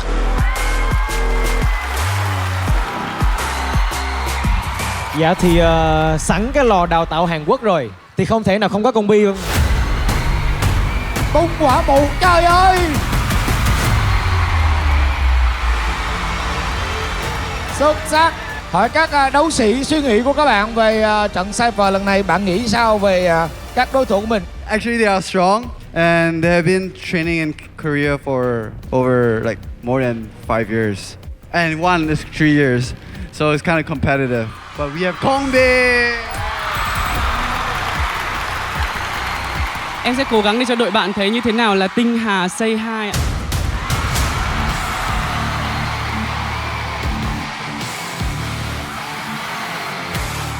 This is a really good opportunity to prove myself, and this is my first time in a dance battle. I was so scared. I actually prepared a trick to scare Dylan and Hong Hai away. I really want to take the spotlight. So fierce. Đây là lần thứ 2 và cũng như là một lần quay trở lại của Combi trong tinh hà Say Hi với phần Dance Battle. Mọi người sẽ thấy được một phiên bản Combi Premium với nhiều những cái thể loại mới hơn. Và bây giờ chiến thôi. Hoàng khi nào vào Dance Battle này thì Hoàng muốn chơi thôi. Hoàng muốn chơi hết mình và thoải mái vừa sân khấu với anh em. Dễ thương. Nói thật là về hai chiến binh của đội bạn thì lúc mà buổi họp 12 người em có nói với mọi người là như là em dự đoán. Nên thành ra em nghĩ là cứ enjoy thôi. Cứ chơi hết mình đi và mong là cả 4 tụi em sẽ cho quý vị khán giả thấy một màn đấu thật là hăng, thật là chất nha. Đây là lần đầu tiên mà Hải Dance Battle trong cuộc đời. Thì Hoàng thấy là cái cơ hội này sẽ rất là ok nếu Hoàng ra với Đăng Hồng Hải. Tại vì hai người mình là tập sinh của Hàn Quốc. Khi chung với nhau á, là khán giả sẽ xem cái gì nó lạ, nó đặc biệt, với feel được cái năng lượng của hai người mình.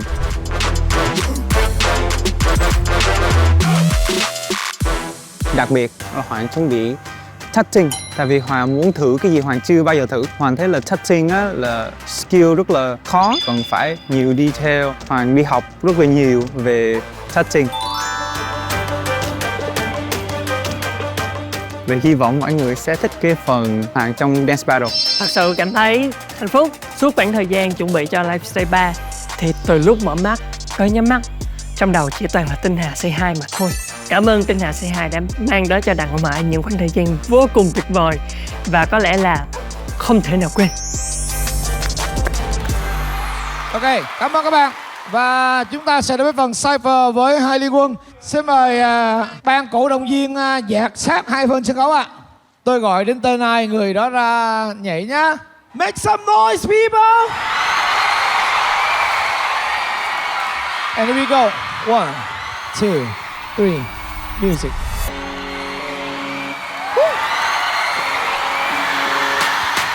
Make it shake, bounce like an earthquake. Bounce like an earthquake. Like an earthquake. Make it shake, bounce like an earthquake.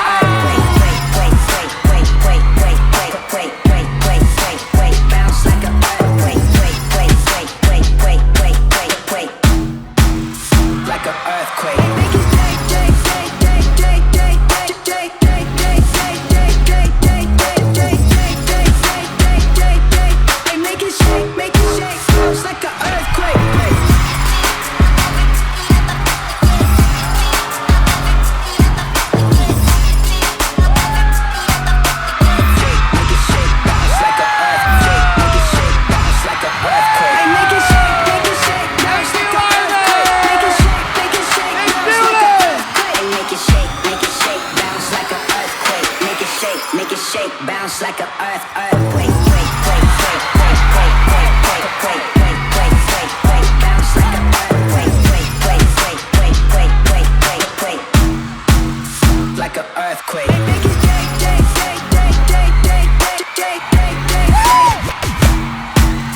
earthquake. Like an earthquake. Make it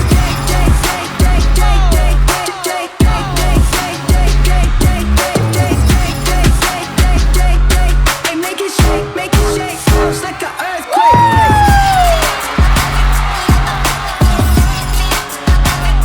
earthquake. Make it shake, bounce like an earthquake. Make it shake, bounce like an earthquake. Make it shake, bounce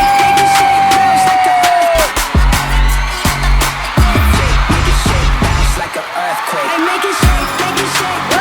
earthquake. Make it shake, bounce like an earthquake. Make it shake, bounce like an earthquake. Make it shake, bounce like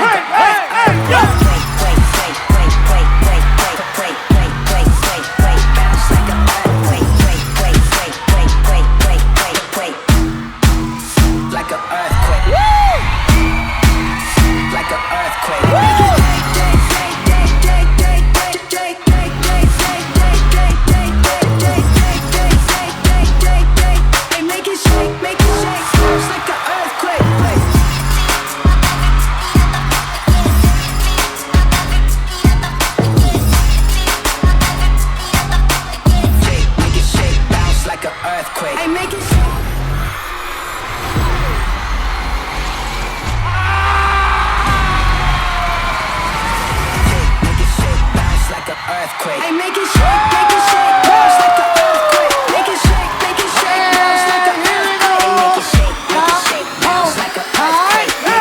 Make it shake, bounce like an earthquake.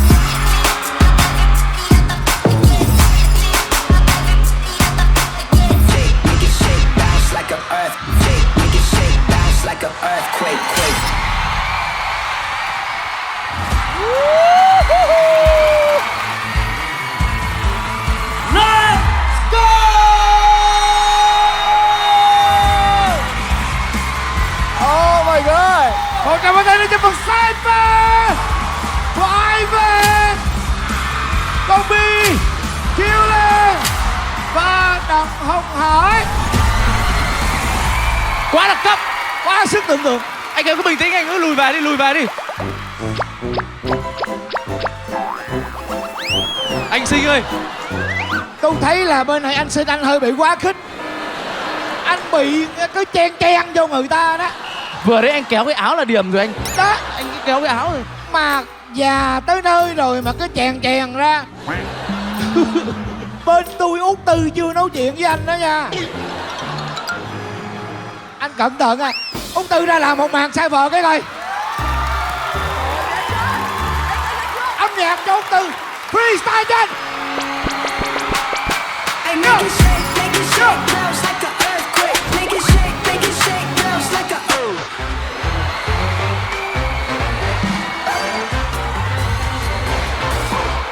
Make it shake, let's go! Make it shake, bounce like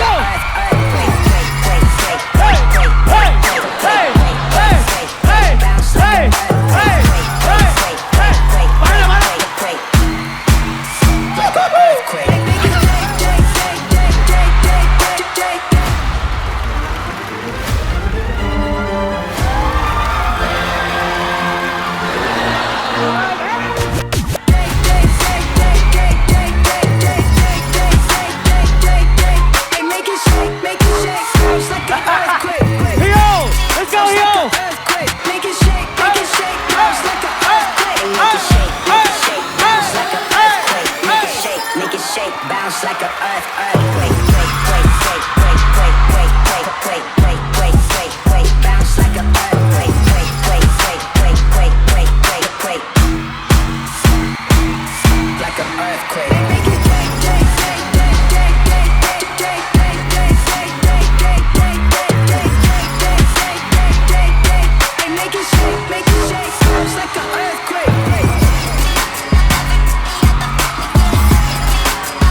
earthquake. I make it shake, bounce like an earthquake. Make it shake, make it shake. Xin cảm ơn Hyo, cảm ơn Song Luân và mọi người. Ốc Tư. Xin mời các giám khảo cho nhận xét về phần cipher của 4 thí sinh ạ. xin mời Bin. 아반 씨는 일단은 그 카리스마가 되게 좋았고요. 그리고 넘어지는 거를 두려워하지 않는 느낌을 받아서 되게 좋았습니다. 전체적으로 카리스마가 있는 무대였던 것 같습니다.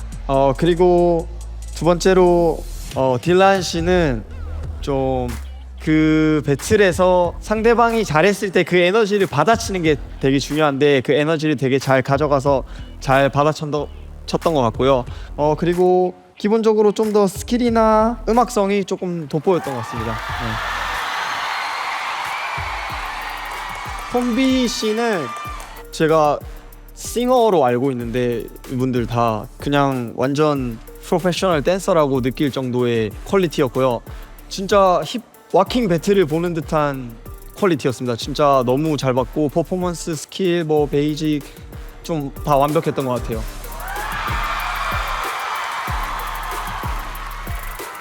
그리고 마지막으로 역시 넘어지는 걸 좀 두려워하지 않는 느낌. 넘어져도 그 프리스타일에서 본인이 넘어지거나 실수했을 때 그거를 실수로 받아들이지 않고 자연스럽게 움직이는 게 되게 중요한데 그 부분이 되게 인상적이었고요. 자연스럽게 움직이는 모습.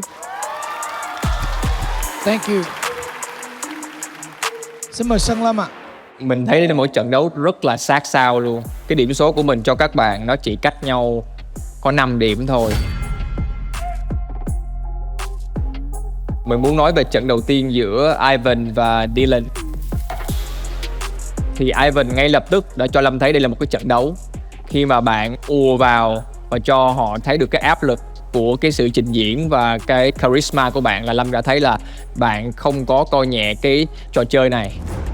Nhưng mà hơi tiếc một chút là có thể là vì cái máu lửa của bạn nên tiết tấu của bạn hơi vội một chút. Cho đến mãi về sau thì bạn mới vô nhạc hơn. Dylan đáp trả ngay cái khuyết điểm đó và Dylan vô tất cả những cái tiếng beat, tiết tấu và tốc độ rất là phù hợp. Thay vào đó không chỉ là động tác hợp nhạc không mà nó có cái yếu tố nhảy groove ở đó nữa, thì rất là khen ngợi cho Dylan, tuyệt vời. Cái trận thứ hai là Combi thì quá là bất ngờ với khả năng trình diễn nhảy của Combi đi. Tức là bạn đến và đẩy cái năng lượng cao hơn nữa. Dylan vừa mới kết thúc một cái round cực kỳ cao năng lượng mà bạn đón nhận cái round đó không có một vấn đề gì hết với bạn. Bạn làm chủ sân khấu, bạn làm chủ trận đấu này, bạn đối mặt với đối thủ của họ. Bạn làm thể loại walking rất là chuẩn. Nhịp và tiết tấu, năng lượng, dáng, điểm dừng, mọi thứ. Chơi với lại sân khấu nước nữa. Mình không có điều gì có thể góp ý với bạn. Với cái thời lượng gấp gáp như thế này thì rất là bất ngờ với Combi.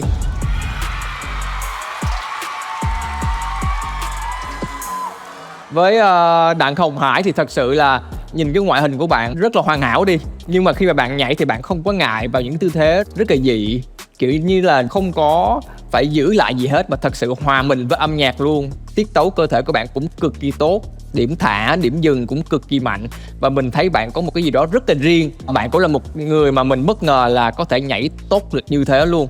Chỉ hơi tiếc một chút là Combi cho ra một cái thể loại rõ trong street dance, còn bạn chỉ là bên động tác nhảy thôi. Mình sẽ có một chút cái ưu ái hơn với một người có một cái nền tảng nó rõ ràng. Nhưng mà về mặt âm nhạc và máu lửa thì không ai kém ai hết trong trận đấu này. Cảm ơn Sơn Lâm. Xin mời Sitolo. Đầu tiên là mình sẽ đến với team của đội anh trai con của Master D là có Ivan và Combi. Round của anh trai Ivan ấy, mình đã sử dụng các cái kỹ thuật rất là tốt về cả âm nhạc, năng lượng. Ngoài kỹ thuật thì mình còn sử dụng cả hình thể nữa, đúng không? Đấy là cũng một skill rất là vũ khí bí mật. Sau đó thì đến Combi. Ở cái vòng trước ấy thì chúng ta đã có thấy được rất là nhiều anh trai được nâng cấp. Thì bây giờ chúng ta đã có một Combi nâng cấp. Nếu như các bạn còn nhớ ấy, ở anh trai C2 mùa 2, Combi có nói với mọi người là Combi cũng rất là thích walking. Nhưng mà vì Combi chưa có đủ thời gian để tập luyện cho cái phần đó nên là Combi chưa dám sử dụng walking. Thế mà Công Bi đã giữ đúng lời hứa là khi quay trở lại thì Công Bi đã sử dụng Waking. Đó, là một người giữ rất đúng lời hứa. Tuyệt vời, yes. Và đặc biệt là so với cả 4 vũ công thì Công Bi là người mà sử dụng nguyên chất liệu nhất. Có nghĩa là ở các phần thi của các bạn khác ấy, thì mình sẽ mix giữa khá là nhiều chuyển động của nhiều bộ môn. Tuy nhiên là riêng ở phần của Công Bi thì là Công Bi dùng hoàn toàn gần như là số lượng chuyển động đều là nguyên chất của Waking. Thế cho nên là đấy là một cái điểm cộng rất là lớn. Tại vì khi mình sử dụng một cái trận battle mà mình sử dụng được một cái flow mượt mà chỉ một chất liệu và mình đi sâu về cái chất liệu đấy thì người ta sẽ đánh giá cao hơn là mình sử dụng kiểu nhiều gia vị nhưng mà chưa chắc là cái gia vị đấy nó đã trộn lại được thành một món canh ngon. Chúc mừng Công Bi. Tiếp đến thì mình sẽ đến với Dylan và Đặng Hồng Hải. Phần của Đặng Hồng Hải thì có hơi tiếc một chút là phần floor work mình bị hơi fail một chút nên là có hơi té một chút. Tuy nhiên phải nói là phần của Dylan cực kỳ nổi bật. Không biết là các bạn còn nhớ là tại sao nó lại nổi bật không? Không phải chỉ vì là Dylan có những cái chuyển động rất là chi tiết, cực kỳ là phản xạ với từng chi tiết của âm nhạc, mà ngoài ra ở phần đuôi chúng ta có một tổ hợp đôi.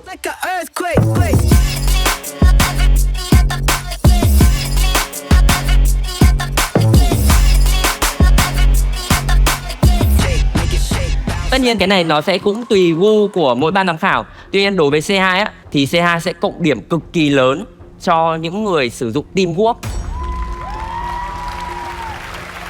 Và chúng ta sẽ spoil một chút luôn. Đấy là điểm của C2 thì round của Dylan có điểm 100 tuyệt đối.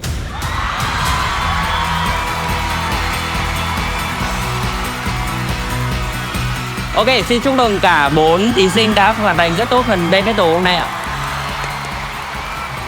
Cảm ơn C2.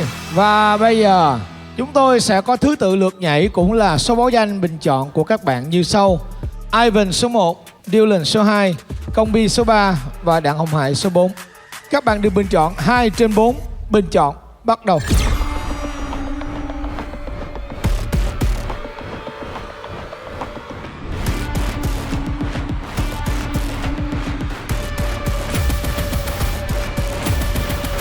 Ok, bây giờ tôi đã có trên tay kết quả.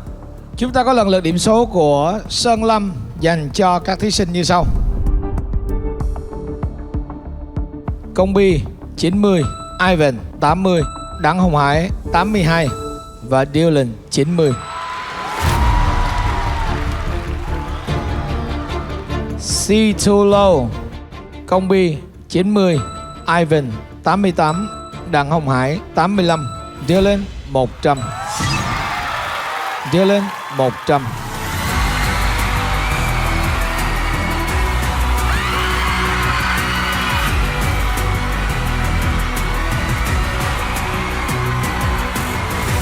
Giám khảo Bin.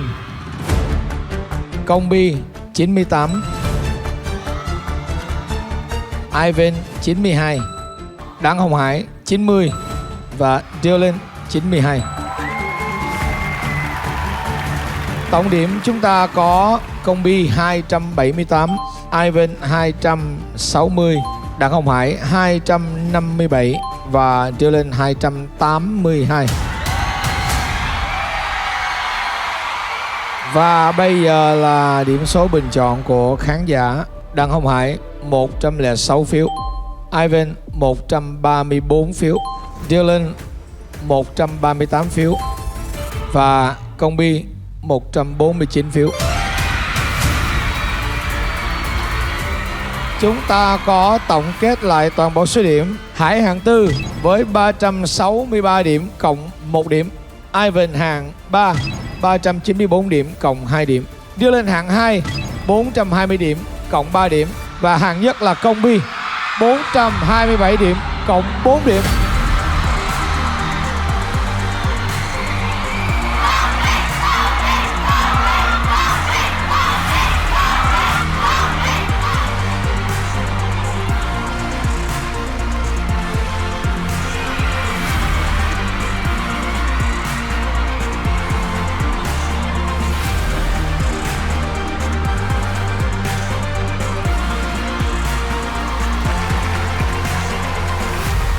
Như vậy Đặng Hồng Hải và Dylan cộng lại là được 4 điểm và công Bi Ivan cộng lại là được 6 điểm. Xin chúc mừng team của Quang Hùng Master D thắng round 2.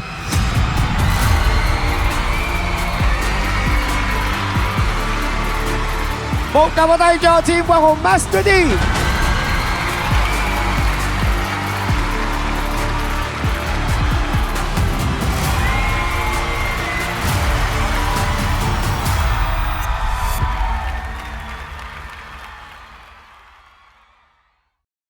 App TP Bank 2.000 tiện ích đỉnh, sống đỉnh. Cơ hội gặp gỡ anh trai tại chung kết trực tiếp và nhận photocard A1 khi mua Tinh Hà Say Hi Premium. Tỷ số hiện giờ là 1-1 và bây giờ là round 3. Xin hai liên quân cho tôi thành viên cuối cùng. Bên kia thắng đi trước đi. Lần này tụi mình đang có rất nhiều những nhân tố muốn nhảy. Ghê quá. Và tụi mình nên tổ chức một cái cuộc đấu nhỏ trong nhóm để tất cả anh em vote ra 3 người để mà đi đấu.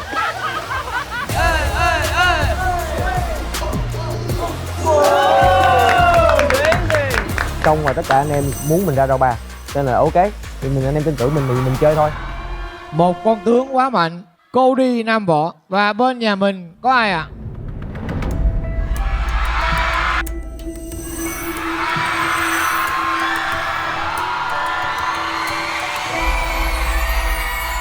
Thiệt sao?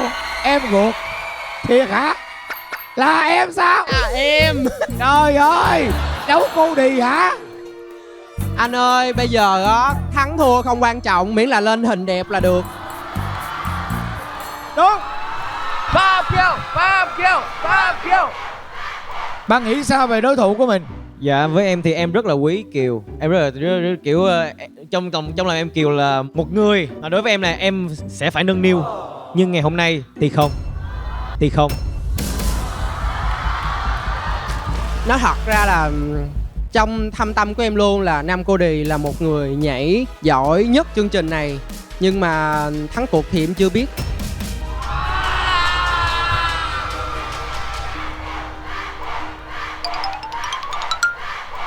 Bây giờ em vào một cái thế kẹt là bên nghĩa bên tình, em không biết chọn bên nào anh ơi. Trời ơi, tiến thoái lưỡng nan. Lần đầu tiên mà tôi mới thấy là có một cái trận đấu mà nó lại như thế này. Là một trong những con tướng mạnh nhất về dancing sẽ nhảy với một trong những con tướng mạnh nhất về phát sinh. Cho nên là ok, chúng ta hãy xem trận đấu cuối cùng này. Một tràng pháo tay cho Pháp Kiều và Nam Cody. Quánh đầu xì đi cho nó chắc ăn. Ai thua nhảy trước. 1, 2, 3. Nam Cody nhảy trước. Ý trời.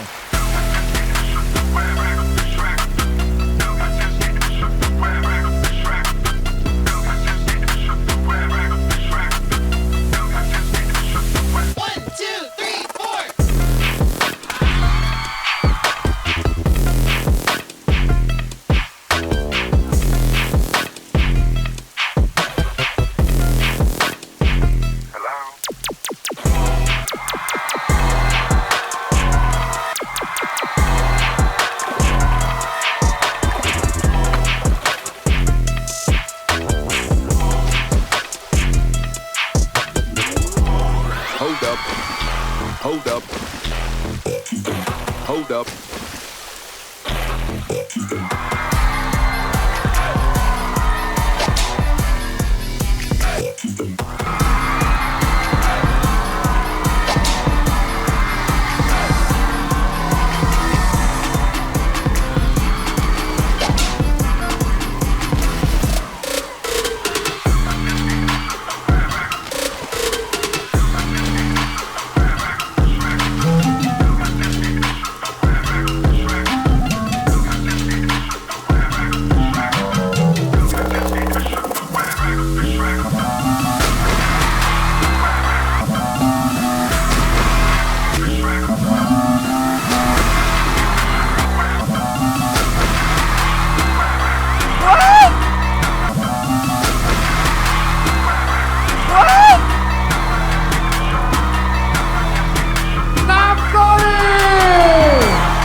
Trời.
Yes, lovely.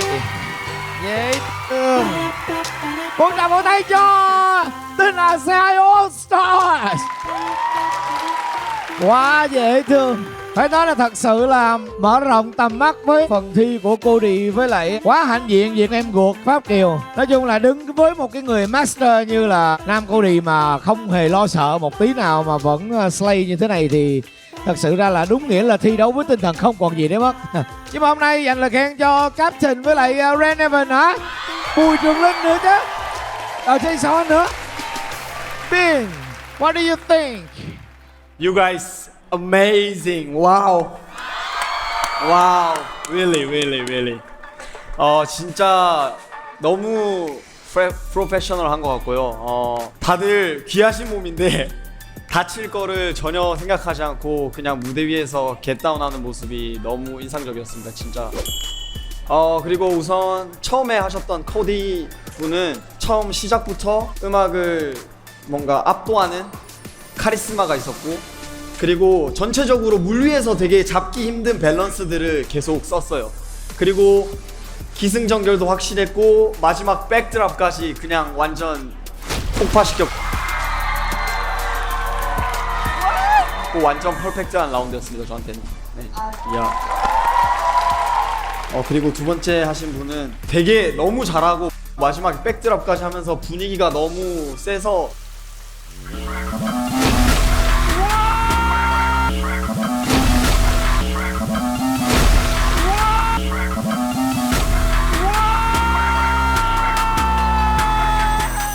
이걸 어떻게 이기지 했는데 기세랑 전혀 밀리지 않았고 그리고 와킹 특유의 그 액팅이나 이런 캐릭터적인 모습 그리고 음악을 재치 있게 표현하는 그런 모습들이 되게 센스 있었고 진짜 우열을 가리기 힘든 대회였습니다. 배틀이었습니다. 둘 다 너무 고생하셨고 감사합니다. 와우. Dạ xin cảm ơn Bin. Xin mời Sơn Lâm ạ. Ok, đây là một cái vị trí cực kỳ khó để chọn được ai hay hơn ngày hôm nay. Mọi người đã cho Lâm một màn battle thật sự rất là nể mọi người luôn. Một tràng pháo tay cho Cody và Pháp Kiều. Wow. Đối với Lâm thì Cody không chỉ là một dancer mà là một popper thật sự. Đó là một cái chuyên môn mà không đơn giản, dùng rất là nhiều năm khổ luyện thì mới có được. Thì Lâm rất là vui khi thấy được Cody có thể bám vào cái sở trường của mình và phân tích cái bài nhạc này. Với cái sàn nước này là một cái sàn không có thuận lợi cho thể loại popping một chút nào hết. Đối với thể loại popping thì cái chân của mình phải được bám một cách chắc chắn thì mới thể hiện được những cú hit. Thì Cody vẫn thể hiện được mọi thứ, kể cả đi được floor work và thể hiện được tất cả những điểm mạnh trong cái round đấu của mình. Và có thêm một chút trendy, không? Kết nối với khán giả đúng vào cái loại nhạc mà rất là phù hợp với động tác đó. Rất là nể, tuyệt vời. Tuyệt vời. Thật ra được nêu là người giỏi nhất cũng không phải là một cái điều tuyệt vời đâu. Mình phải mang một cái trọng trách và một cái áp lực vô hình. Thì hôm nay Lâm có thể cảm nhận được là Cody đã chiến thắng được chính mình. Có một cái round rất là tròn trịa, rất là tuyệt vời. Thì đối với Pháp Kiều thì thật sự là không bao giờ phải thất vọng Pháp Kiều hết. Sao mà cái lửa nó tuyệt vời quá. Có thể chia bớt được không? Từ xa mình có thể cảm nhận được. Thấy Pháp Kiều giỏi quá. Biết được Nam Cody có một cái sở trường như thế, nhưng mà dám bước ra nhảy và không có một chút lung lay nào hết. Tất cả khoảnh khắc đều thấy được Pháp Kiều ở đây để chiến thắng. Đó là một cái điều mà Lâm không thể nào mà có thể là chối bỏ được. Rất là nể Pháp Kiều. Và vỗ tay cho các anh trai còn lại luôn. Quá cháy đi, quá cháy đi. Tuyệt vời, tuyệt vời. Đây sẽ là một cái lựa chọn cực kỳ sát sao luôn. Nhưng mà cuộc chơi thì phải có người chiến thắng. Cảm ơn Sơn Lâm ạ. Dạ. Để nhận được một lời khen nhiều như vậy thì anh nghĩ là hãnh diện em ha. Giám khảo quốc tế khen mình. Mana Si Thu Lâu. Thật ra đây là một trận đấu rất là ngang tài ngang sức đấy. Sijolo nghĩ là tất cả mọi người sẽ mong chờ rất là nhiều ở anh trai Cody. Và tại vì là tất cả mọi người đều đã được nhìn thấy Cody thể hiện quá tuyệt vời ở mùa nhảy trước. Đây cũng là một cái áp lực rất là lớn cho Cody khi mà mình xuất hiện lại thì mình sẽ phải giữ vững được cái vị thế đấy của mình. Tuy nhiên là C2 cũng đã nhìn thấy là Cody đã hoàn thành xuất sắc cái phần thi của mình, không bị nao đúng mà làm lỡ tất cả các cái skill của mình. Cái flow mà Nam Cody sử dụng rất là mượt mà và âm nhạc không bỏ sót một con beat nào hết. Khi mà đến với Pháp Kiều thì C2 lại có một cái hương vị gì đấy rất là fresh, nó rất là mới. Nó giống như là kiểu lý trí thì phải chọn Cody nhưng mà trái tim thì lại phải chọn Pháp Kiều.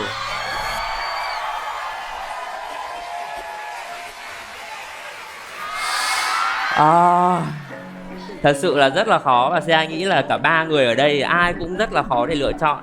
Chắc chắn là vẫn sẽ phải lựa chọn một người hơn một người, nhưng mà cái điểm nó sẽ không quá sát sao. Và C2 nghĩ là chúng ta cần phải chờ đợi cái điểm của khán giả nữa. Tại vì đôi khi người giỏi nhất chưa chắc đã là người có được tình cảm của khán giả nhất. Tại vì là có những cái phần trình diễn nó sẽ mang rất là nhiều tính chuyên môn, nhưng mà có những cái phần trình diễn thì nó lại mang nhiều cái tính cảm xúc. Mọi thứ đều có thể xảy ra và chúng ta chưa biết thế nào được. Và C2 cũng đang rất là mong chờ kết quả này. Và dù kết quả như thế nào nữa thì C2 mong là tất cả chúng ta sẽ luôn ủng hộ và yêu thích cái sự cố gắng và hết mình của tất cả các anh trai, được không ạ? Cảm ơn Sitolo đã chia sẻ rất là dễ thương cho cả Pháp Kiều và cả Nam Cody. Và xin mời các bạn khán giả, đây là lúc chúng tôi thật sự nhờ các bạn chọn con tim hay nghe lý trí. 01 Pháp Kiều, 02 Nam Cody. Bình chọn bắt đầu.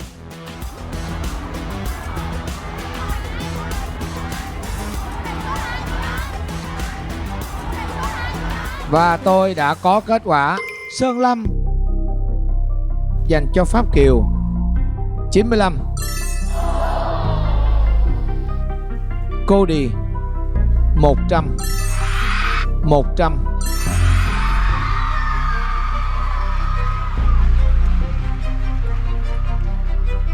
Situlo dành cho Pháp Kiều 88, Cody 90.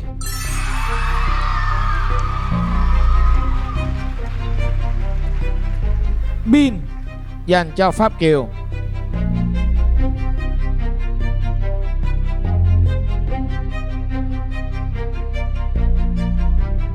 Chín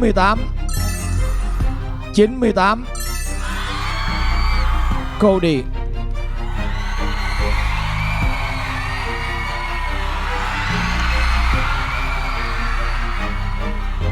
Cody 100.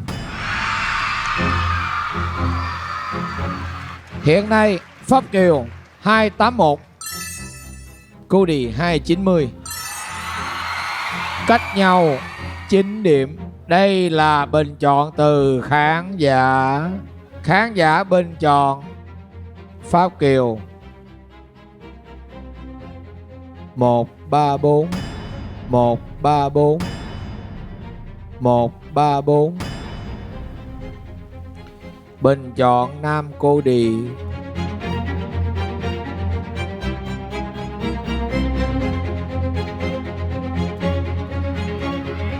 144 144 144 và tổng 434. Thắng Pháp Kiều 415.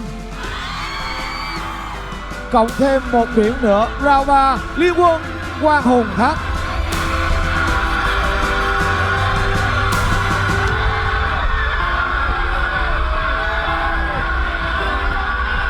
Như vậy tỷ số là 2-1. Dance Battle Liên Quân Quang Hùng Master D chiến thắng.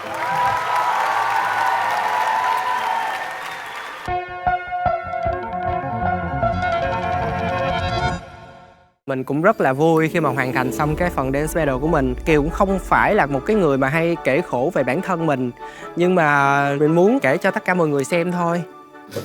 Em lên. Rồi, xong vòng về tay. Em. Chắc cái khó khăn lớn nhất của cái round 3 này á, mình sẽ không biết trước cái nhạc và mình tự đi tìm những cái kêu đặc biệt vậy đó, rồi mình sẽ freestyle ở trên cái beat đó. Ủa? Cái này bầm mà không hay luôn á.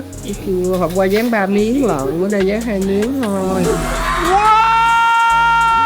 Và đứng ở trên đấy thì được tất cả mọi người ở dưới và tất cả anh em và ban giám khảo cổ vũ rất là nồng nhiệt. Những cái cơn đau và những cái vết bầm đó thì mình cũng cảm thấy nó không còn nữa. Bây giờ mà nếu mà có bầm thêm nữa mà được đã như vậy thì Kiều cũng xin chấp nhận.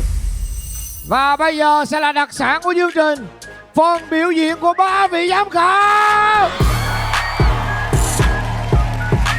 Các bạn thân yêu, ôi mấy em biết walking là gì không? Tụi em có biết locking là gì không? Ngày hôm nay chúng ta sẽ mở rộng tầm mắt với phần trình diễn của 3 vị giám khảo. Give it up for C2 Low, Brother Bean và Sơn Lâm. Yo!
Chulo, Brother Bean và Sơn Lâm.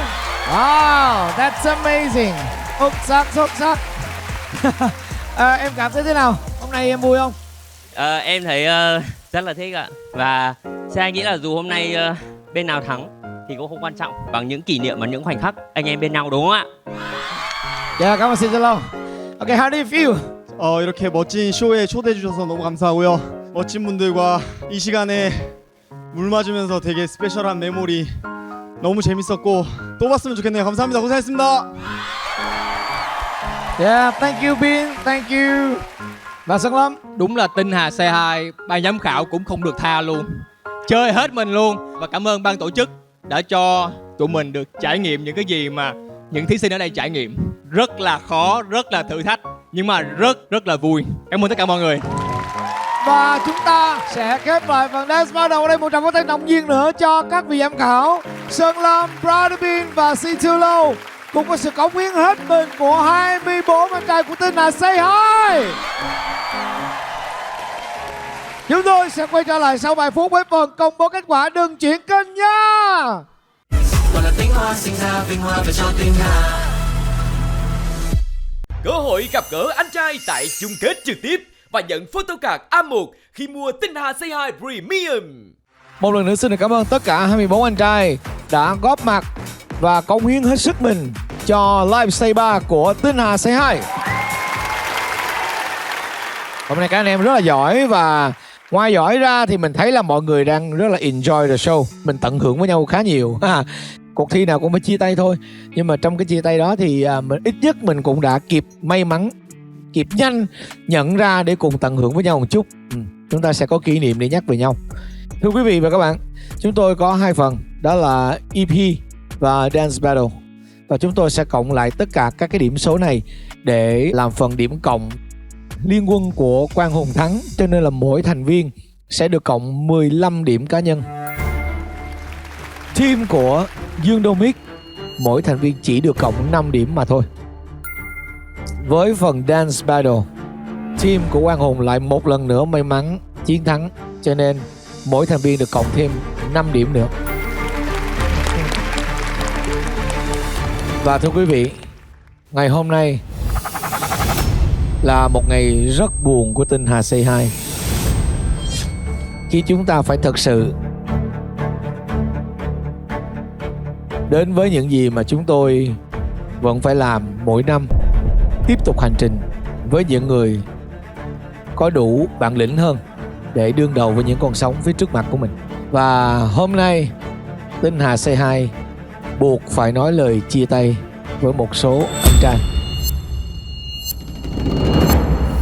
Kết quả của năm nay không chỉ là một đêm các bạn cố gắng, mà nó là cả quá trình các bạn đã cùng chúng tôi vượt qua. Chúng tôi ghi nhận từng đêm các bạn làm việc, chúng tôi ghi nhận từng thành quả nhỏ nhất của các bạn, những gì các bạn đã làm cho đồng đội của mình, và tất cả phải chịu trách nhiệm với kết quả của mình ở từng đêm. Đây là kết quả tổng của 3 live stage dành cho tất cả các anh trai. Nếu như thông thường, tôi sẽ chúc mừng những người may mắn và di chuyển về phòng bên kia. Nhưng hôm nay, tôi xin được làm điều ngược lại. Tôi sẽ công bố 10 người trong top nguy hiểm.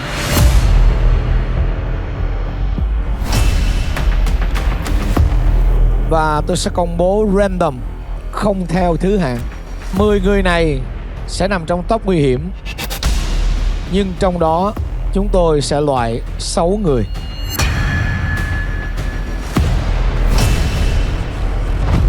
Wow. Xin được công bố thí sinh đầu tiên nằm trong top nguy hiểm.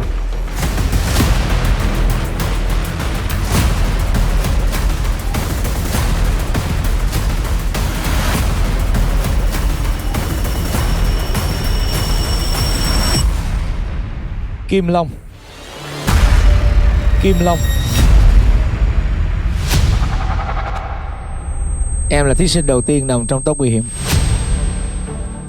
Tim mình thực sự là đập nhanh, đâu đấy cũng hơi lo sợ một chút. Người số 2.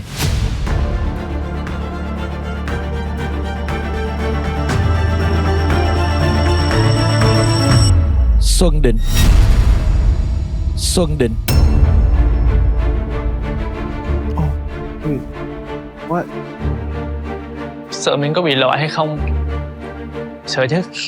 Cũng sợ. Bước vô chương trình cũng áp lực. Còn đi được tới đây cũng là một cái điều mình cũng đã vượt qua được những cái nỗi sợ của bản thân mình cũng khá là nhiều. Người số 3.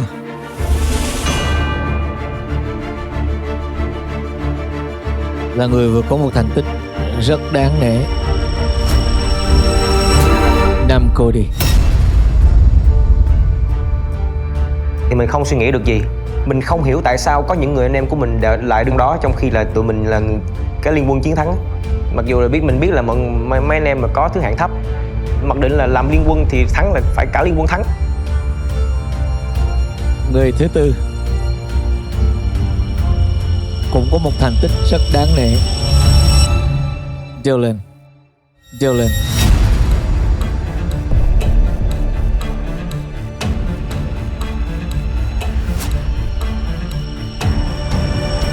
Người kế tiếp Jason Lee. Jason Lee.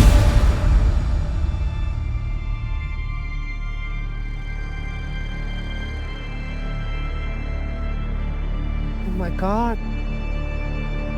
Mình rất là nặng nề. Đây mới chỉ live stage 3 thôi. Liên quân của mình thì mới vừa bị thua xong. Người kế tiếp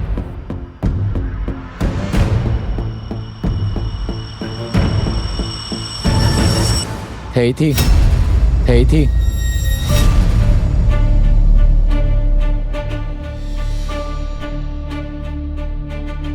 Người kế tiếp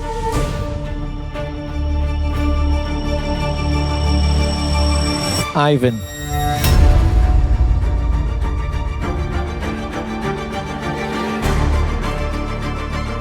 Người kế tiếp Vương Bình. Vương Bình.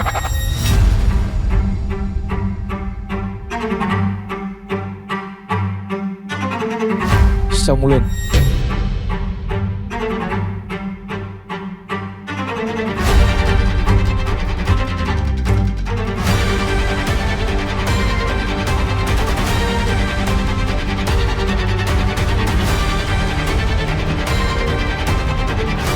Và người cuối cùng Ren Evans.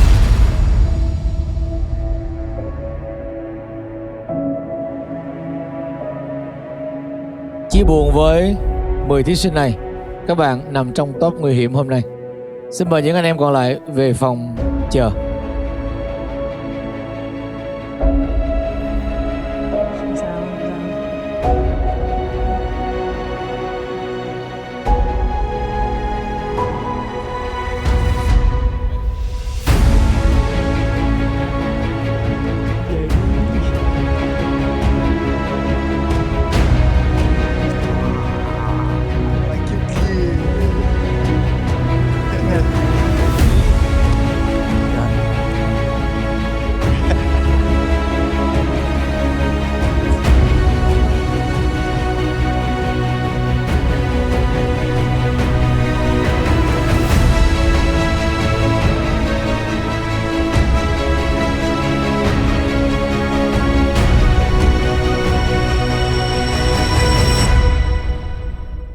Một người ở đó bị loại thôi là mình đã cảm thấy rất là buồn, khá nặng lòng thật sự.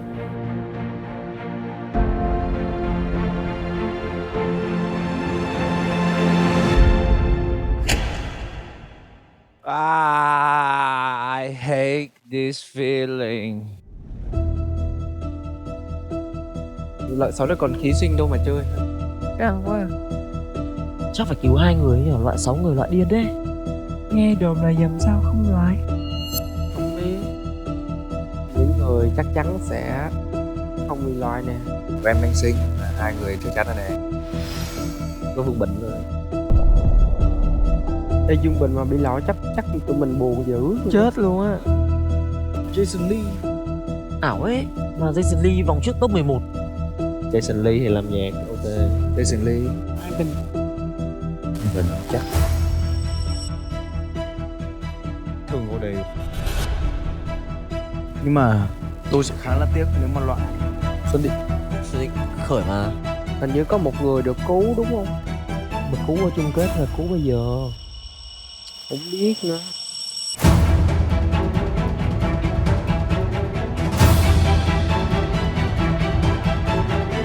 Mình bị nghẹn lại trong cái lồng ngực của mình không biết là vì sao nữa. Mình qua được phòng chờ nhưng mà tất cả anh em mình một nửa liên quân của mình ở trong cái chiếu đèn đó. Mình cảm thấy rất là bối rối, không biết phải làm gì cả.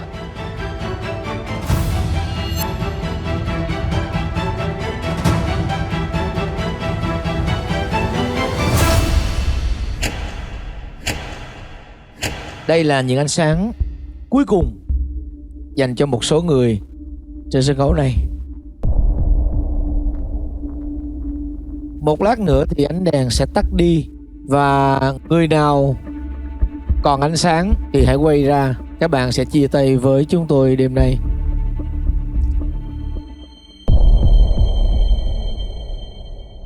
Thưa quý vị, kết quả của Live Stage 3 Tinh Hà Say Hi. Khi mọi thứ nó cứ tối sầm lại, thế ra mình chỉ cố nhắm mắt để mà mở mắt ra, mong là một điều đó tốt đẹp sẽ đến.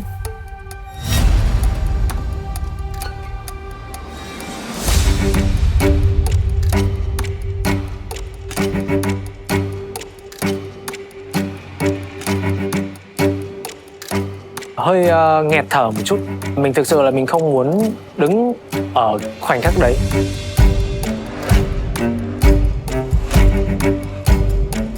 Vẫn là cái cảm giác đó, vẫn là cái nét nhạc đó, vẫn là cái cảm giác hồi hộp đó, vẫn là cái cảm giác đứng trong cái ánh đèn.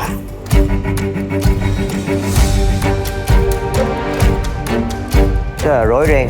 Dù bản thân mình đã chuẩn bị tinh thần cho cái chuyện mình nếu mình có đứng trong đèn rồi, nhưng mà rất nhiều câu hỏi.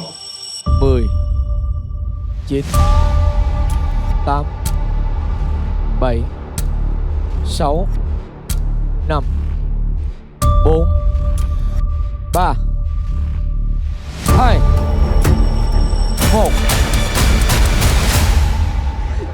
Có những tiếng khóc, có những tiếng động viên là thôi mà đâu có gì đâu.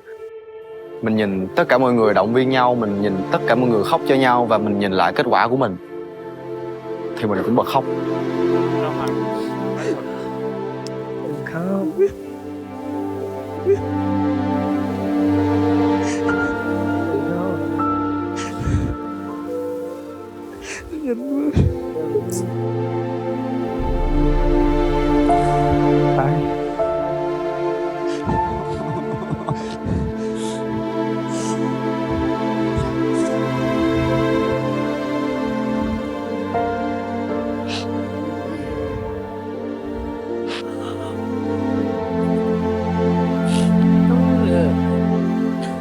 Don't do that. Stop it.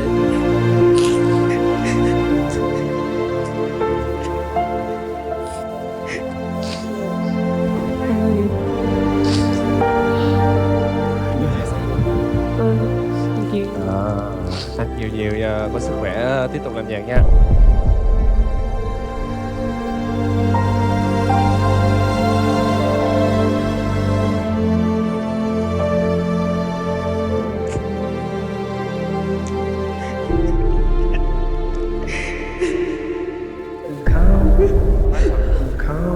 Mình có buồn, có một chút cảm thấy sẽ lo lắng, ngồi một góc và quan sát ai sẽ là người đi vào, ai sẽ là người an toàn, ai sẽ là người ra về. Thì lúc này là lúc mà Dương cần đối diện với chuyện đó. Có ngồi qua rồi.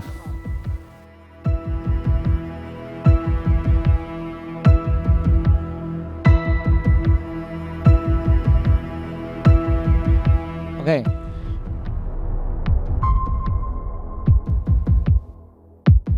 Anh muốn biết là tụi em ngay lúc này ở đây có ai cảm thấy mình đi đến đây là may mắn không?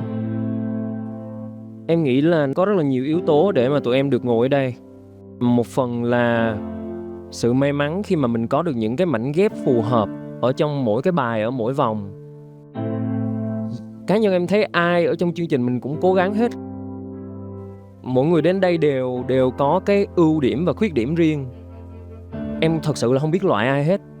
Ai cũng có một cái mảng rất là tốt. Chắc chắn mà. Đã có mặt ở đây là 24 người để được tin tuyển rồi. Các bạn đều mạnh cả. Dĩ nhiên là sẽ có những tiêu chí mà chúng ta không còn phù hợp nữa thì chúng ta sẽ dừng lại. Hoặc là đôi khi chỉ là một chút kém may mắn thôi. Không sao. Tất cả các hành trình sẽ đều là những cái trải nghiệm tốt. Nó là những chuyện buồn nhưng mà nó phải xảy ra để làm tiền đề cho những điều tốt đẹp hơn. Cảm ơn các bạn. Và để thông báo cho các bạn một tin sẽ xoa dịu nỗi đau các bạn một chút.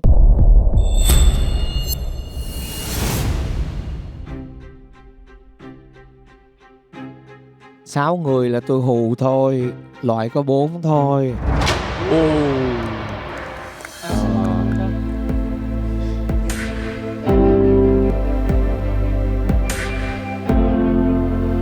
Chúng ta sẽ chào đón những thí sinh đầu tiên bước vào đây. Xin mời.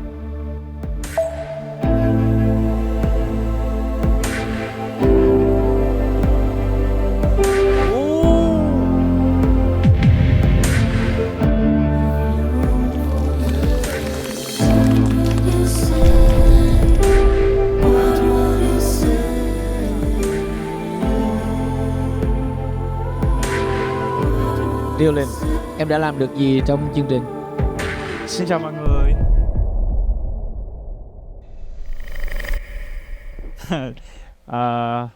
Dylan đây. Lâu rồi Hoàng không có mở lòng á, thì Hoàng muốn kết nối với mấy anh em, nhưng Hoàng không biết cái cách nào á. Và thực sự Hoàng tham gia Tinh Hà Say Hi thì Hoàng không hy vọng gì hết luôn. Hoàng bị quen cái cảm giác Hoàng bị loại rồi. Thực sự Hoàng biết là Hoàng phải trải qua cái này. Hoàng cũng biết trước rồi. Chia sẻ như vậy là Hoàng không muốn mọi người đăng tội Hoàng á. Hoàng về lại Tinh Hà Say Hi, Hoàng muốn cho mọi người xem là Hoàng rất là cố gắng và chuyên nghiệp. Tại vì Hoàng là nghệ sĩ ở Việt Nam rồi.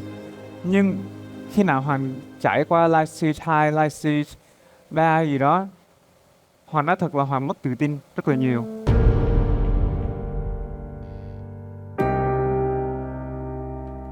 Đọc cái comment trong mạng xã hội á, thì Hoàng cũng thấy là hay mình đang tập trung về cái việc là mình phải thay đổi cho khán giả thấy cái gì hay không á. Hoàng hơi bị áp lực tại vì cái đó. Thì Hoàng không có tự nhiên nữa. Cái personality của Hoàng mùa trước thì Hoàng thấy là Hoàng mất cái đó. Tại vì Hoàng tập trung cố gắng và bị áp lực quá. Tại vì Hoàng biết là khi nào tới đây là sẽ có mấy anh em rất là giỏi. Hoàng biết là Hoàng đang thiếu cái gì. Hoàng biết là Hoàng phải làm cái gì luôn. Nhưng cái thời gian đó là nó rất là gấp. Hoàng thấy mấy anh em đang đi trước Hoàng á, và Hoàng đang chạy để kịp mấy anh em á.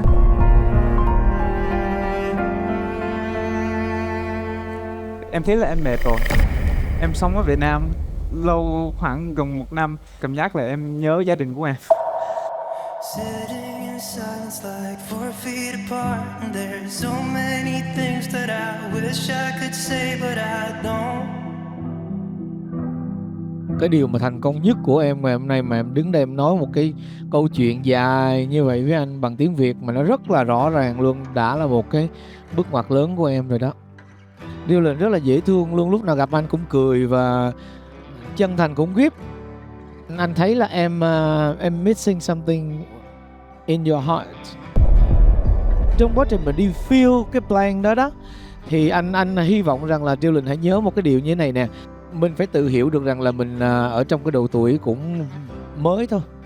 Cho nên là em đừng lo, mình còn rất là nhiều thời gian. Anh muốn Dylan hãy bắt đầu tập quan tâm đến những gì mình chưa tốt. Mỗi lần mà đến ballad cái em sợ đúng không? Anh muốn em quan tâm tới nó. Em quan tâm tới tất cả những gì mà em sợ cho anh. Sợ nói đúng không? Nói nhiều vô. Sợ tiếng Việt đúng không? Học cho chuẩn vô.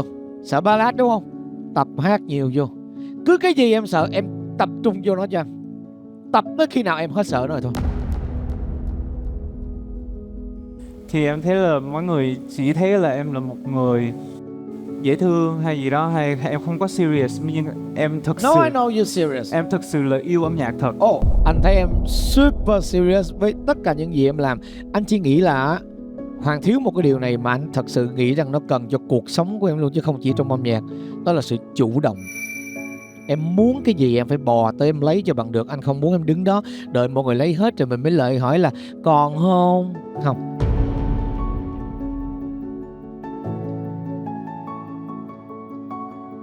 Tại vì em hơi bị tự ti á. Tại vì mấy anh em cũng khá là giỏi, thì em không muốn bỏ ý kiến của em ra, tại vì em sợ là nó không có đủ. Cho nên that's why anh muốn em phải practice. Em phải luyện để khi em đủ power và em đủ tiếng nói để cái lời nói mình có trọng lượng. Đó là cách duy nhất thôi. Và mình muốn có cái gì đó mình phải có bằng được. Anh muốn Hoàng chủ động cái điều đó. Dạ.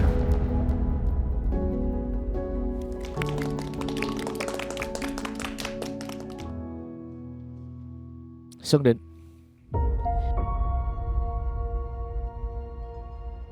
Tôi biết là em chắc chắn em rất là tự ti về một số thứ. Tại vì cũng hai cái kết quả không tốt ở hai vòng đầu, thì ít nhiều gì nó cũng kéo cái điểm mình xuống. Anh chỉ muốn Xuân Định cho anh biết là những gì em thực sự đã làm tốt, và em tin rằng là mình xứng đáng ở đây. Và có rất nhiều người nhắn tin cho em hỏi là đã bị loại chưa. Chắc chắn với những cái thông số ở trên mà mình biết trên mạng xã hội thì khả năng loại của em sẽ rất là cao. Hỏi em là có sợ bị loại không, thì em nói là em có sợ. Mà cái sợ ở đây không phải là em phải đi ra về, mà em sợ là khi mà em ra về á, mà em chưa làm được gì cho chương trình, chưa đóng góp được gì cho tất cả anh em và cho những khán giả đã yêu thương em suốt khoảng thời gian qua. Và đó là cái điều mà em sợ nhất. Cái khoảng thời gian qua mình cũng trưởng thành hơn rất là nhiều nhờ Tin Là Say Hi. Phải để cho bản thân mình một cái tâm lý là phải luôn chiến đấu hết mình, thì khi đó khán giả mới có thể nhìn nhận được. Và tất cả những người, kể cả những người xung quanh mình, kể cả tất cả anh chị trong chương trình cũng vậy. Nhìn thằng Định hồi xưa mới bước vô chương trình nó rụt rè đó trời, nó có nói được đâu. Ngay trên cái ghế là ngày đầu tiên mà Định mặc cái bộ đồ trắng ấy, không trả lời được cái gì. Kể cả những cái câu hỏi đơn giản nhất Định cũng không có nói được. Xin chào tất cả mọi người, mình đến với Tin Là Say Hi với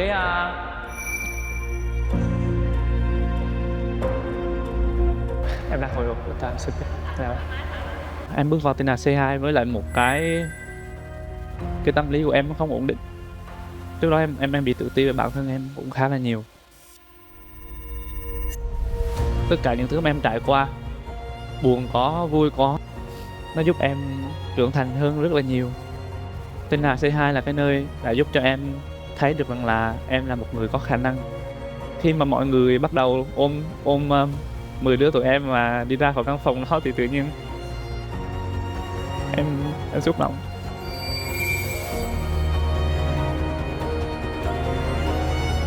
Em cảm giác là em thương mọi người nhiều.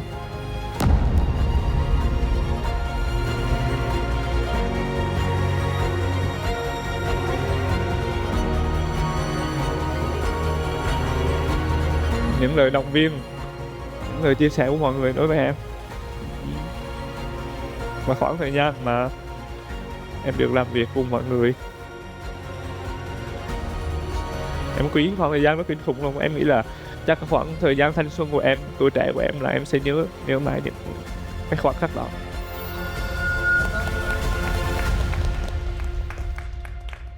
Thật ra anh cũng thương em. Em cảm ơn thật. Cái anh rất thích giúp những người yếu ớt. Anh xin lỗi, trong mắt anh em yếu ớt. Dạ vâng, em hiểu. Tài năng em có, tư duy đầu óc em có. Cái đối thủ lớn nhất của em hiện giờ là những nỗi sợ vô hình của mình. Và em tự đặt lên vai em một cái cục tạ nặng khủng khiếp mà chẳng ai đặt nó lên cả. Anh hy vọng là Xuân Định hãy nhớ kỹ một điều, rằng nỗi sợ luôn là vô hình. Và khi mình gọi tên được nó rồi, mình phải dám nhìn thẳng vô nó để mình bước qua nó. Tự ti là vô hình, nhưng kết thúc nó hữu hình. Em sẽ chấm dứt rất nhiều cuộc chơi, không chỉ là Tin Hà Say Hi, vì cái nỗi sợ đó. Cho nên việc em phải làm, anh Thành muốn lần sau nếu anh vô tình có gặp lại em ở đâu đó, anh muốn câu chuyện của em phải rành mạch, không có đứt quãng như vậy nữa. Em nói chuyện em phải dám nhìn thẳng vào mặt người đối diện. Em phải dám trình bày ý kiến quan điểm của em. Em biết anh sẽ mời em nói, em phải chuẩn bị một bài nói. Anh không muốn đưa cái micro tới em ấp a ấp úng đi rặn ra từng chữ. Đó mới là tinh tú xứng đáng nằm trong Tin Hà. Dạ được, em sẽ cố gắng. Sẽ ổn mà sẽ tốt mà. Baby ơi xin em đừng lo về những thứ anh trải qua. Có những lúc chẳng còn tin vào bản thân mình. Anh chỉ mong sao cho ngày mai trời sáng hơn. Chúng ta sẽ chia tay với Sẽ nhấp đi cuộc tình đôi ta. Sẽ khép đi câu chuyện hôm qua. Để ngày hôm nay anh xin ngủ vui nơi đây. Dylan. Và nếu không thôi Hoàng không có tiếc gì hết.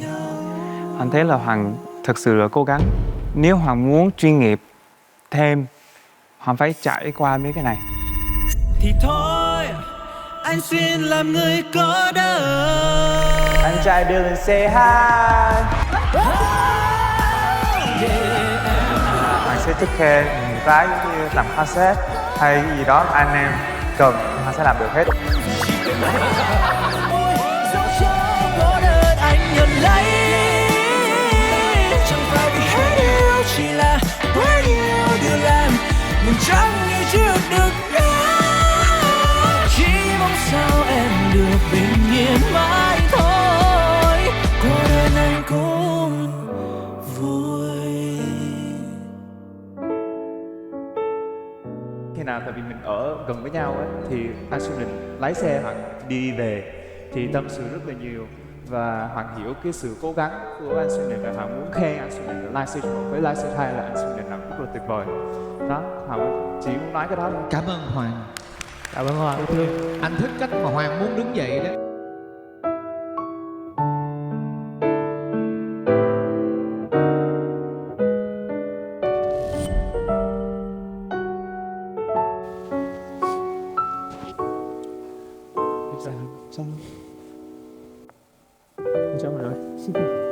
Sao rồi?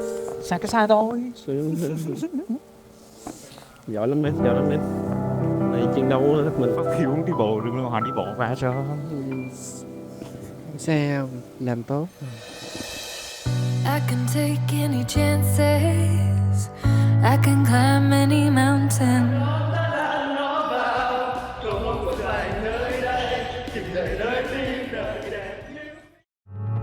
You're the rock I rely on, always there in my corner. In this life that we're building, through the good and the bad. As long as you're by my side, we'll always survive. Dylan, em có muốn nói gì trước khi chia tay với mọi người không? Thực sự là em hướng nội là em biết, nhưng em cũng có cái sự khó kết nối. Nhưng em muốn mấy anh em biết Hoàng khi nào cũng muốn kết nối với mấy anh em hết. Thực sự là Hoàng không hiểu mấy anh em nó nói cái gì hết luôn á, nhưng Hoàng vẫn cười. Hay hiểu không? Thành là người Việt Nam Thành không hiểu luôn á. Hoàng đã cố gắng á, Hoàng đã tập trung. Ông phu nhân chứ quý vị. Wow, rất là quốc tế luôn. Phu nhân. Phu nhân là ở đâu? Chữ lệnh. Hôm nay live stage 3 thì Hoàng thực sự là enjoy được cái sân khấu được. Hoàng thấy là chơi với Liên Quân, Dương Đô Mic là rất là vui khi nào lên sân khấu. Mình cố gắng hết sức và em Hoàng rất là vui tại vì Hoàng được đem ít nhất là mấy điểm cho cái team của mình. Tại vì Hoàng thấy là ít nhất là Hoàng phải làm như vậy. Hoàng diễn xong hôm nay, mấy anh em ai cũng tới Hoàng nói là wow, Hoàng mình rất là bất ngờ tại vì Hoàng làm giỏi như vậy. Thế là Hoàng rất là tự hào. Tại vì cái thời gian nhỏ như vậy, cái bản thân của Hoàng được lên một xíu thì Hoàng rất là vui. Em nâng cấp bản thân rồi. Anh thấy điều đó rất rõ ràng ở phần Dance Battle. Em làm cho team rất là tự hào. Muốn có bạn, muốn kết nối thì phải chủ động. Ok. Em muốn nói một câu nữa cho anh luôn. Tại vì năm trước Em có nói trong phỏng vấn á là tại sao anh chân thành không bao giờ chọn mấy cái bài của Hoàng là cái bài anh thích nhất. Nhưng Tin Hạ C2 á là Live Stage 1, Live Stage 2, Live Stage 3 luôn. Là anh nói là 3 cái bài đó là anh thích nhất thì em rất là vui. Đây là tiết mục My Favorite. Tôi thích bài này quá, vỗ tay. Đã từ dễ sợ. Thực sự em rất là yêu cái bài Tết Tình này. Anh thích bài này nhất. Đá tay. Thank you.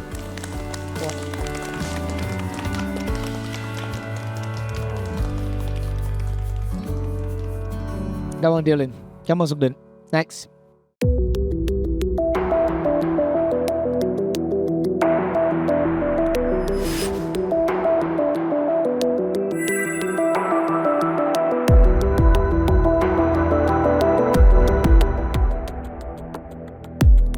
Đau hả? Dạ. Có chấn thương không? Ê, dạ không, em vẫn ổn. Tại sao em có mặt ở đây?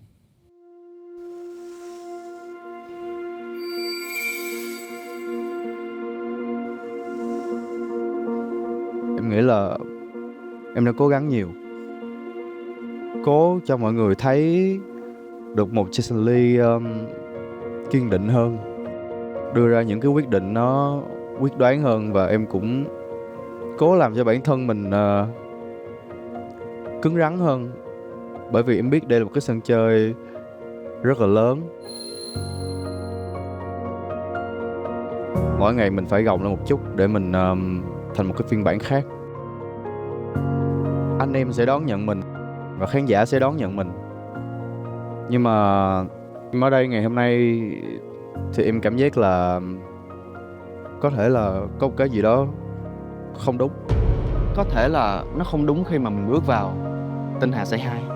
Mình phải có một cái gì đó khác với Jason Lee của anh trai C2 2025. Mình phải là một phiên bản cải tiến hơn. Và cho đến bây giờ để mình nhận cái kết quả là mình phải đi về sớm ở Live Stage 3. Để giúp em chút xíu. Em ráng nhớ lại coi là đã hơn một lần em nằm trong cái top ở Đạo Hoang.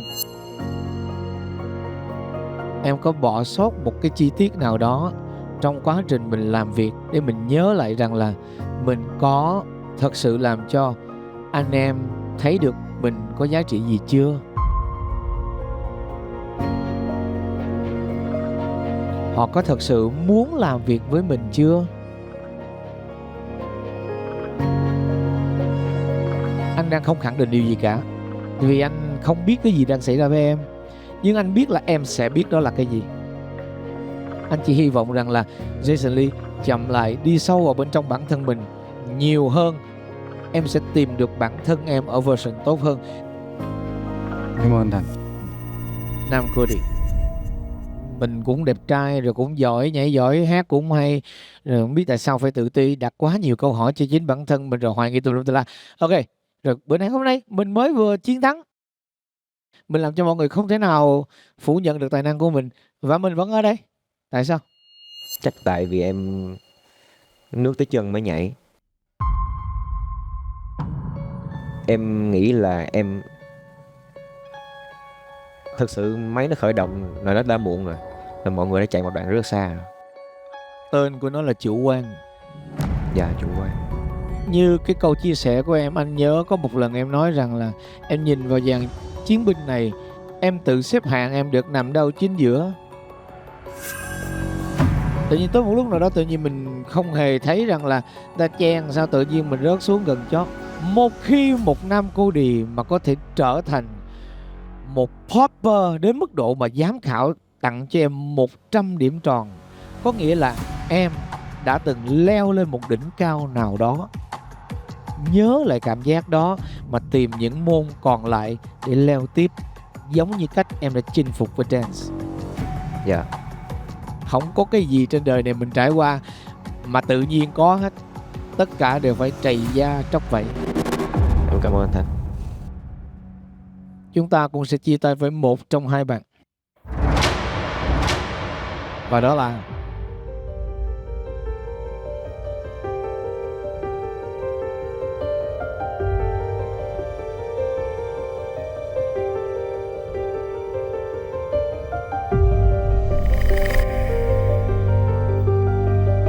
Cody Nam Võ.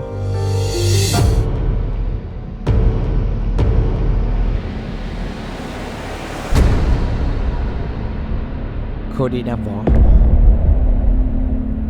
There's something about your eyes.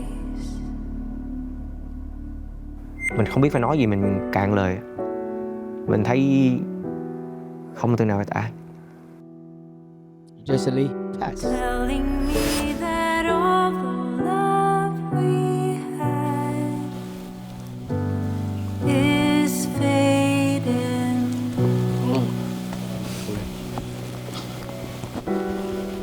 There's something about your smile,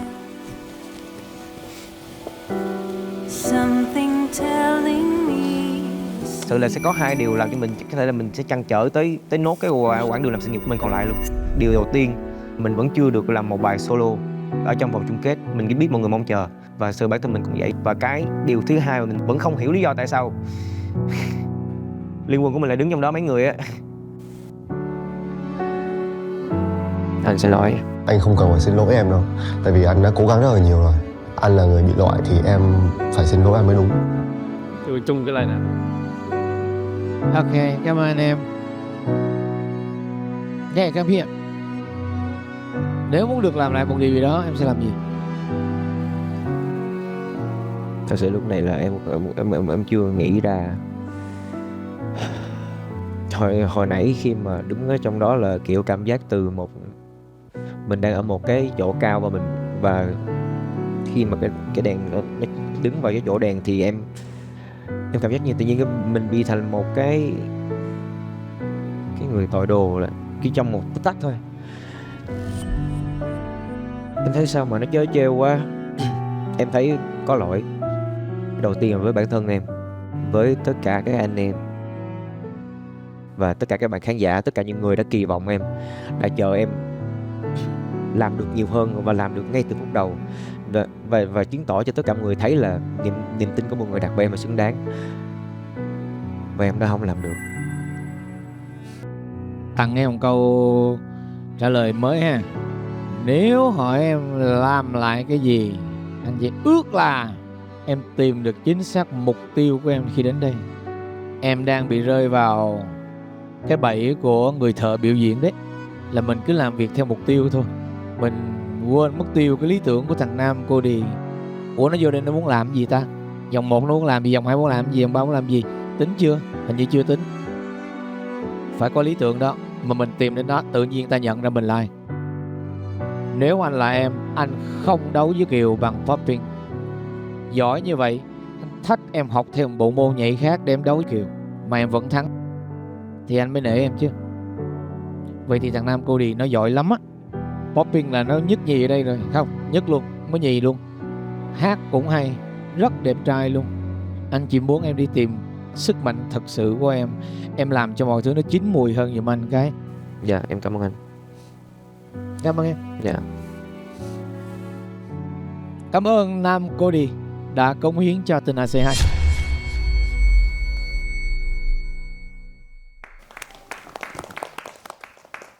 Nam Cody sẽ chia tay với chúng ta và về nhà.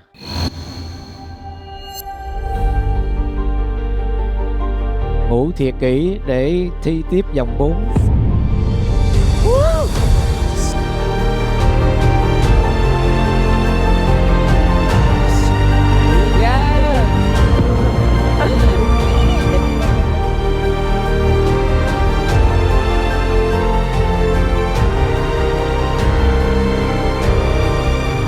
Và sẽ thực hiện cái gọi là lý tưởng ở vòng kế tiếp ạ.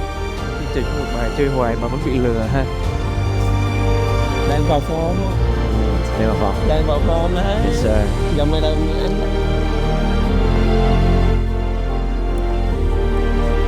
So let's go.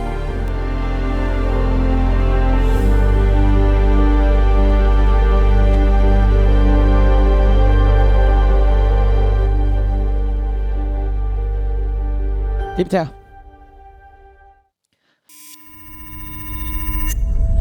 trở trêu ha, một đôi bạn thân. Is he your friend, your best friend? Yes. So, what's your achievement when you joined the Not Say Hi this year? One of the best achievement I have is I did a lot of things that I didn't have the chance to do it in Malaysia. And being on the biggest stage in Vietnam, I think it's a blessing. Working with so much like great artists here.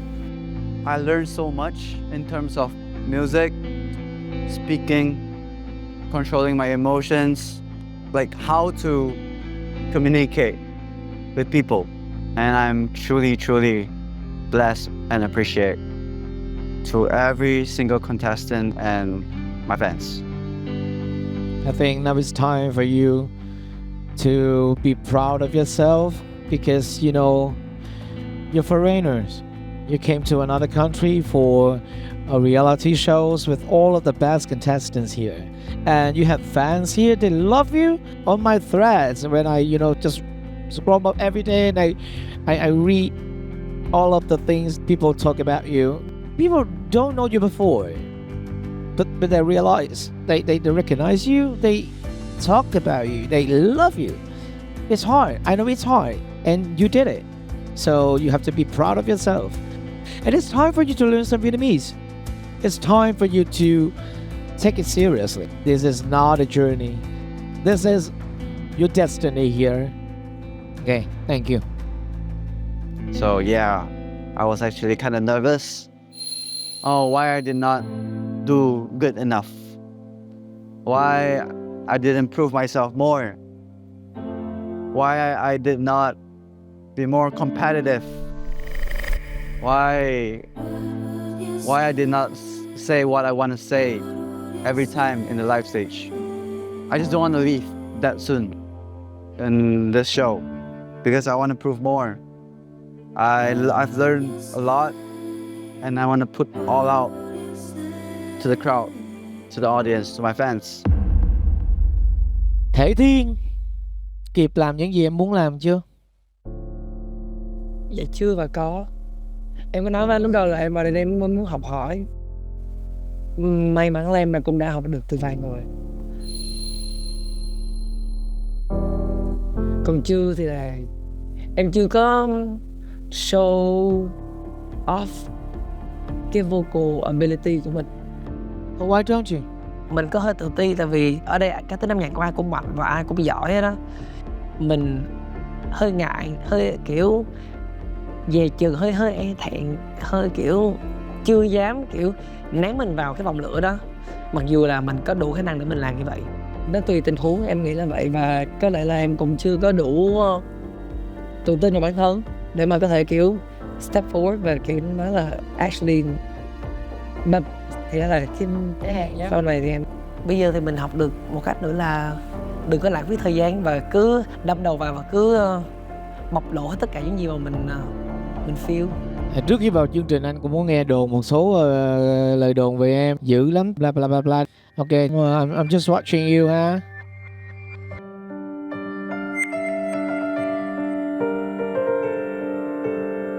Em biết không, anh find out ra thật ra em là một đứa con nít thật sự luôn.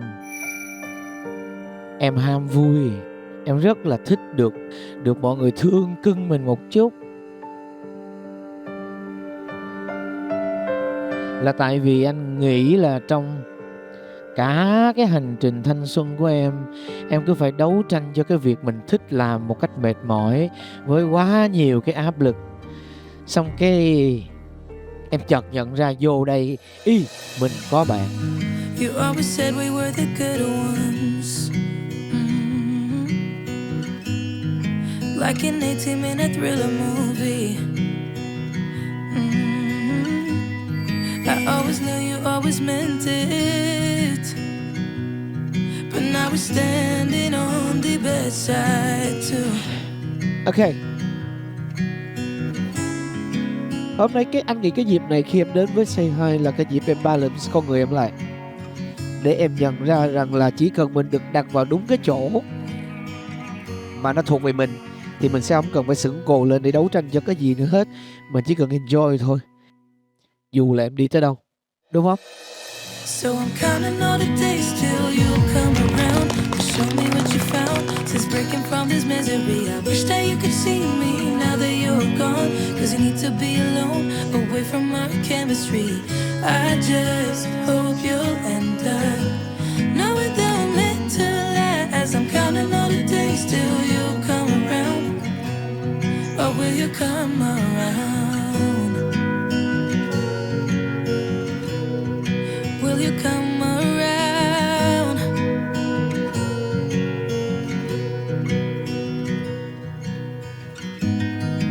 Oh, believe me, we're the good ones. Chúng ta sẽ chia tay với cả hai bạn.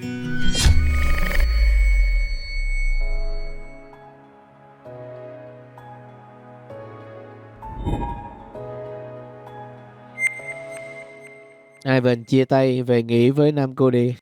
Thể Thiên sẽ chia tay về nhà và làm album cô nghe. You know I always got your back. So please don't tell me that I broke us. Cause I could never live with that. Oh, I never meant to hurt you, but I hurt you, so sorry for that. Now you need space, I get. Cảm ơn em đã cống hiến cho Tình Hà C2. It's alright. Anh trai Thị Thiên say hi hi hi hi.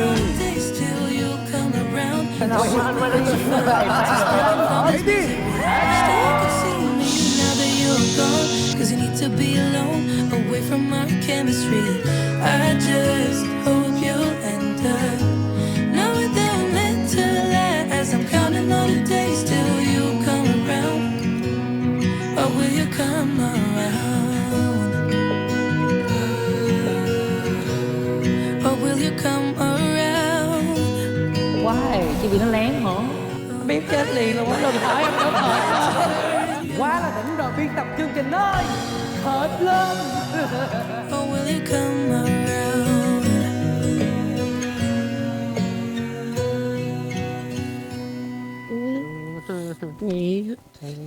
Khổ hả? Biết sao la nhé. Ok, cảm ơn Thể Thiên. Ngồi đây. Next.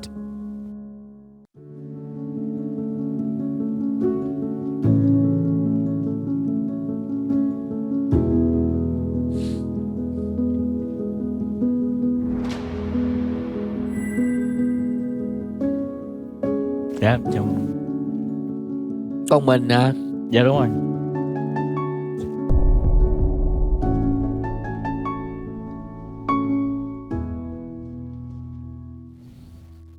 Chúng ta sẽ chia tay với Vương Bình.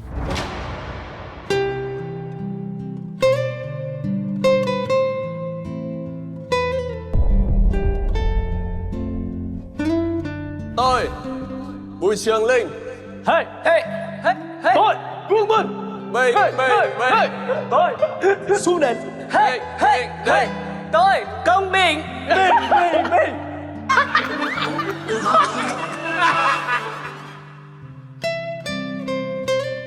Ai mà cười hời hợt vậy? Bình anh. Bình sao em thả cái hơi cười cuối mà hời hợt với Bình? Tự nhiên em cười xong em mới thấy mọi người im hết. Em không có kịp. Em im không có kịp.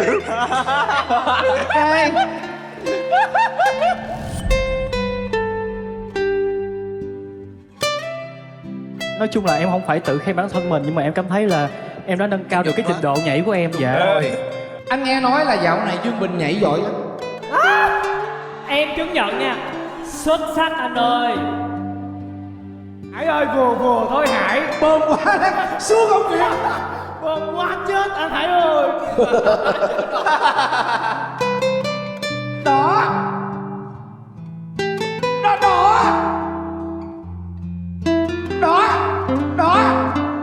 Hay quá ông Tư ơi. Ông tay cho ông Tư Dương Bình.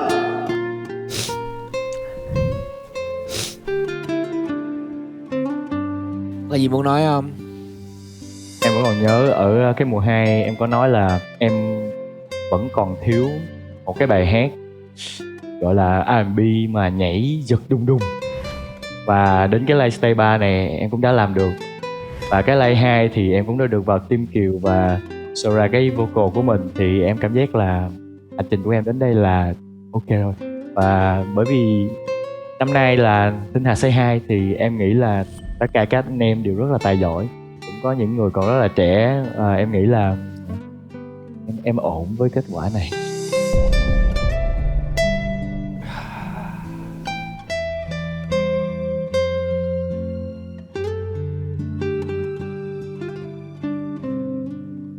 Mình yêu cái cảm giác mà mình được làm tất cả mọi thứ mà mình thích trong một cái chương trình mà mình thích. I've been lost far too long. Tiếp theo là nữ trưởng Thanh Tân. Em tôi đó, nhảy đẹp quá Khang ơi. Đêm này có 4 người hát ballad hay, thì đây là một bạn 4 lát.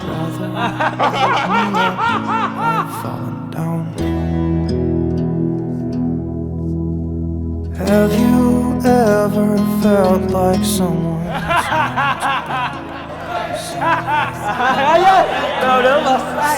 Quay một cái là trừ 10 điểm. Quay một cái là trừ 10 điểm. Anh Vương Bình ơi, anh cười vậy bé nó sợ. Cười kìa. Em biết ông Út Tư. Dạ. Anh quan sát em qua 3 vòng, anh chợt nhận ra là Riêng về Vương Bình, dạ, một visual rất là đẹp trai, dạ, một giọng hát rất hay, dạ, nhưng mà tâm lý 8 tuổi. Thì xin cho hỏi là cháu khi nào lớn ạ? dạ em bước vào đây với tâm thế là em sẽ lớn. Ủa bảy, em đang lớn lên từng ngày ạ. Em chưa bao giờ lớn á. Mà cái điều hay nhất của em là anh không biết em lớn để làm gì luôn á. Em thấy là em như vậy hoài luôn. Anh thấy nó hay khủng khiếp. Cái năng lượng này có một mình em có à. Thật ngây thơ và thật enjoy mọi thứ. Mà cái điều đó anh nghĩ là nhiều người ta học cả đời học cũng được. Rất là thích con người của em. Bởi vì cái tâm lý em như vậy cho nên là có lẽ là sẽ có nhiều người lại nghĩ em là em không cố gắng, em không thế này thế kia. Và thật sự là em cũng đã cố gắng hết sức thay đổi ở mỗi vòng và nói tất cả như em đã cố gắng hết sức mình rồi.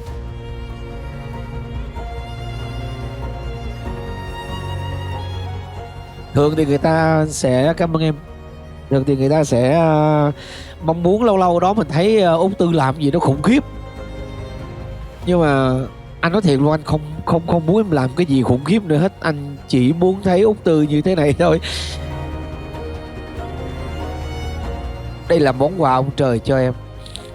Anh nghĩ là cái điều hay nhất của một nghệ sĩ là luôn giữ cho bản thân mình ngây thơ. Lúc nào sự ngây thơ nó cũng đẹp hết.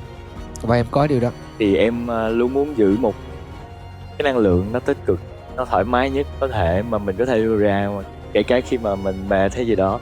Em cũng là một người suy nghĩ rất là nhiều và mình chưa bao giờ thích cảm giác là một gánh nặng trong một team, cho nên là mình luôn rất là cố gắng để theo kịp mọi người. Và năm nay Tinh Hà Say Hi mình đã có thể theo kịp gần như là tất cả các bài hát, chỉ là có đôi lúc động tác nó hơi không giống thôi, nhưng mà Bình cũng đã cố gắng rất là nhiều với cái thời gian tập đó.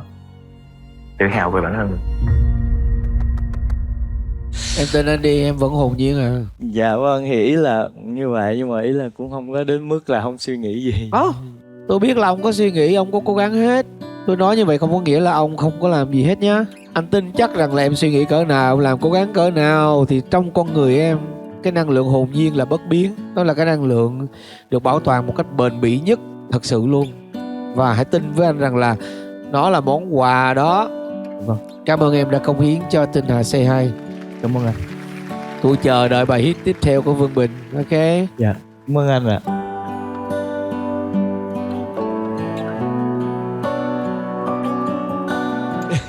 Còn Hurricane, đi Long An với em. Thâm quá rồi, làm như là không gặp nữa vậy. Không biết nói sao nữa. Khi là chơi chung với Khang á, Bình cảm giác như là Khang là bạn của Bình từ rất lâu rồi. Nếu mà em nó mà bằng tuổi Bình á, chắc Bình nghĩ là chắc là Bình phải cắt máu ăn thề. Nói cái miếng nào là bắt vô cái miếng đó. Khang ơi, đừng khóc vì anh nhé. Mạnh mẽ lên em. Cố gắng đi. Bài sau Afro nhé. Afro nhé. Cái gì vậy? Xạo đúng không? Làm bộ đúng không? Cảm ơn anh. Hạ xạo phải không anh Xìn? Kiều ơi, Bến Tre đây. Bến Tre và Vĩnh Long, anh tới đây. Mối quan hệ của chúng ta em cũng biết mà. Đồng, tịnh. Cảm ơn anh. Tôi vậy thôi chứ sao? Dạ. Cái điều mà Bình nuối tiếc nhất khi mà Bình rời đi lúc này đó là không còn được đồng cam cộng khổ cùng với những người anh em. Bình yêu cái cảm giác mà được làm từ tối tới sáng, thức sáng đêm để làm cứ vậy. Xong rồi cái tập nhảy mà gấp. Mình thích cái cảm giác mà mọi người cùng nhau cười đùa ở một cái khoảnh khắc gì đó. Ok, cảm ơn cả nhà. Kịp bro. Tiếc chưa có nói chuyện với em nhiều.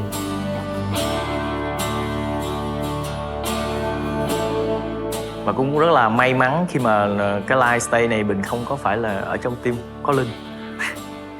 Nếu mà ở trong team có Linh thì chắc em nó lại khóc ngất ra.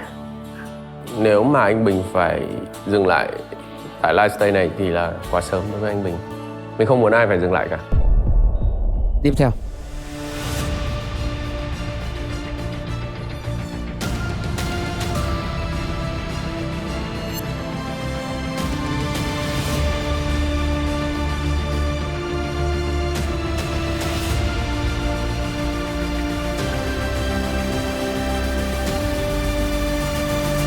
Chúng ta đến đây là có 3 thành viên rồi, thì chắc chắn sẽ chia tay với một trong 3 người này thôi.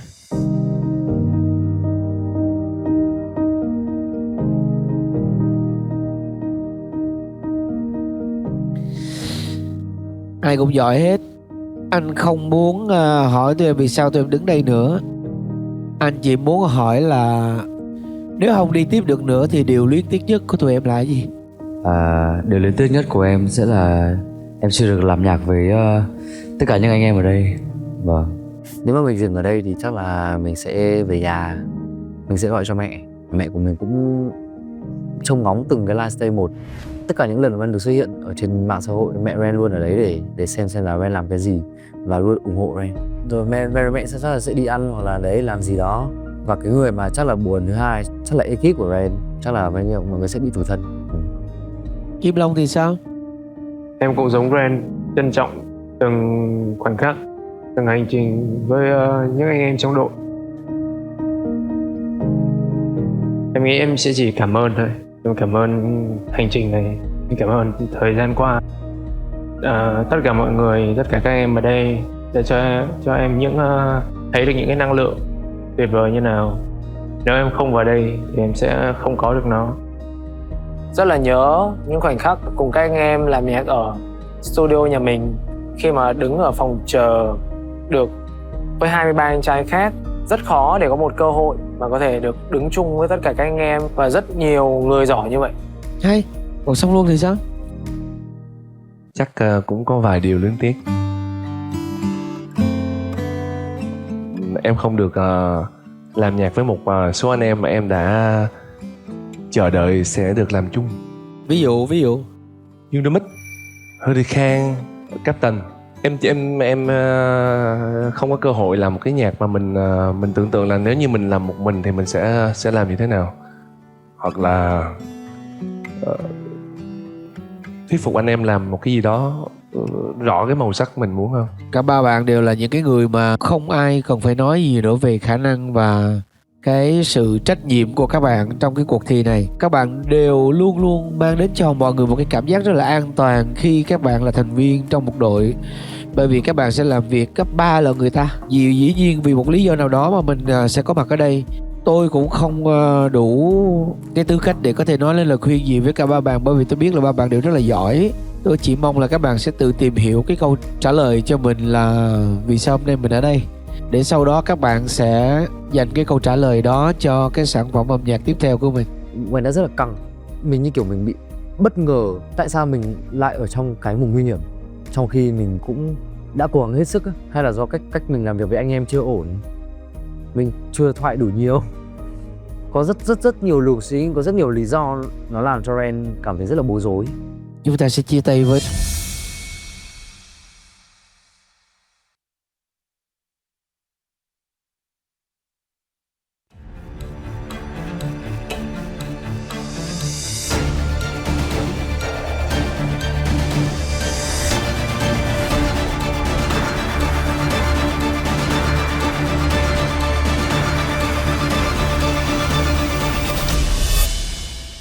Suốt 4-5 năm em thấy một kẻ thất bại đến mức độ mà có những tối em đã ngồi em nhắm mắt lại.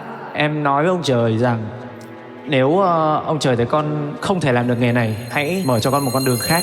Để bước đi hôm nay có khi sẽ tốt hơn ở đây. Chỉ cần thấy em luôn vui dẫu cho Rồi ông ngồi Kim Long nha anh em ơi. Ngồi cho Kim Long. Kim Long luôn lên. Chỉ là quá nhiều điều làm mình chẳng như trước, có lẽ đến đây nên thôi. Chỉ cần người bình yên hơn thì cô đơn anh cũng vui.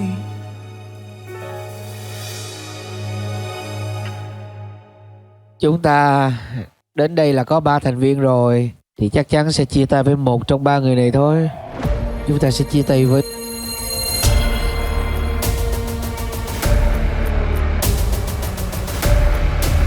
Ren và Kim Long. Pass. Chúng ta sẽ chia tay với Song Luân. Chúng ta sẽ chia tay với Song Luân.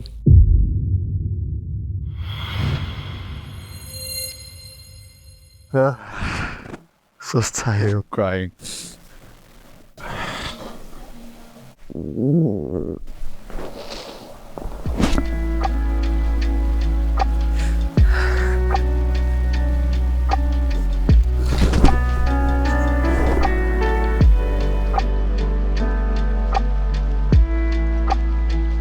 Anh luôn là một người anh rất lớn và đã thay đổi em rất là nhiều.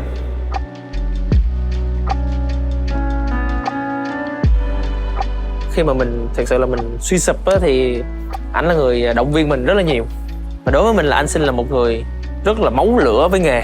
Và khi mà ảnh làm cái gì là ảnh muốn cho nó phải hoành tráng và ra trò nhất. Cảm ơn Song Luân đã cống hiến cho Tinh Hà C2.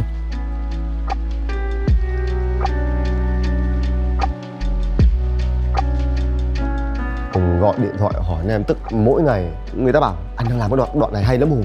Có nghĩa là họ đang sướng với cái điều đó, họ đang rất là hạnh phúc với cái điều đó. Cái lúc mà bị loại tự dưng mình lại nhớ lại những cái cảm xúc đó, cảm giác mình không kiềm được, mình không thể nói ra được những cái lời mà mình muốn nói, và mình cũng không thể kiềm được những cái điều mà cảm xúc trong mình. Khi mà ánh đèn đã dừng và mình chỉ nhìn sang trái, mình thấy anh Song Luân là người bị chiếu đèn. Mình hơi chết lặng một tí, nước mắt mình trào ra.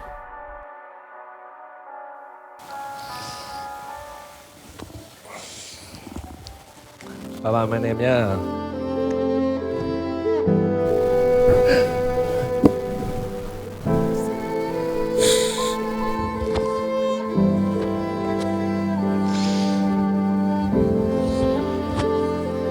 Xin lỗi.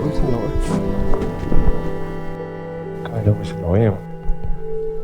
Trách nhiệm của mình làm với lại tất cả 4 anh em chưa thật sự trọn vẹn. Và đó là cái điều mà Ly cảm thấy rất là có lỗi với lại anh Luân. Anh đang làm ok. Good job.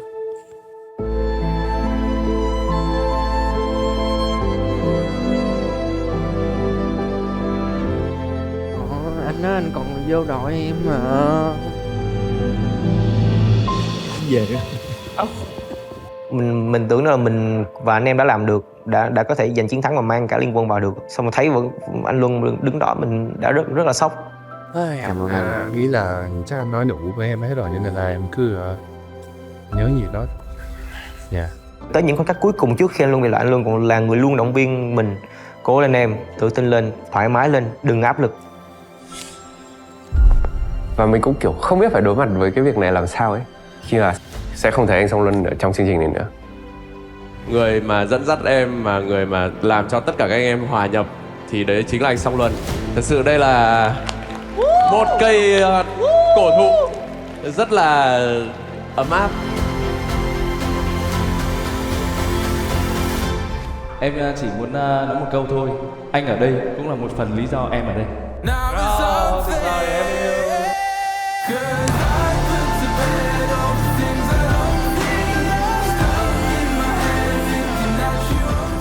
Bài Nguyên.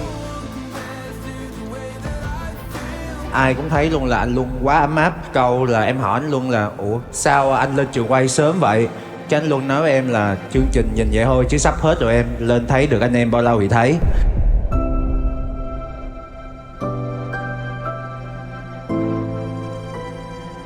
Anh Luân ơi! Anh Luân ơi! Em nói đùa mà! Anh Luân! Anh đây! Anh đây em ơi! Anh đây! Anh đây! Anh đây!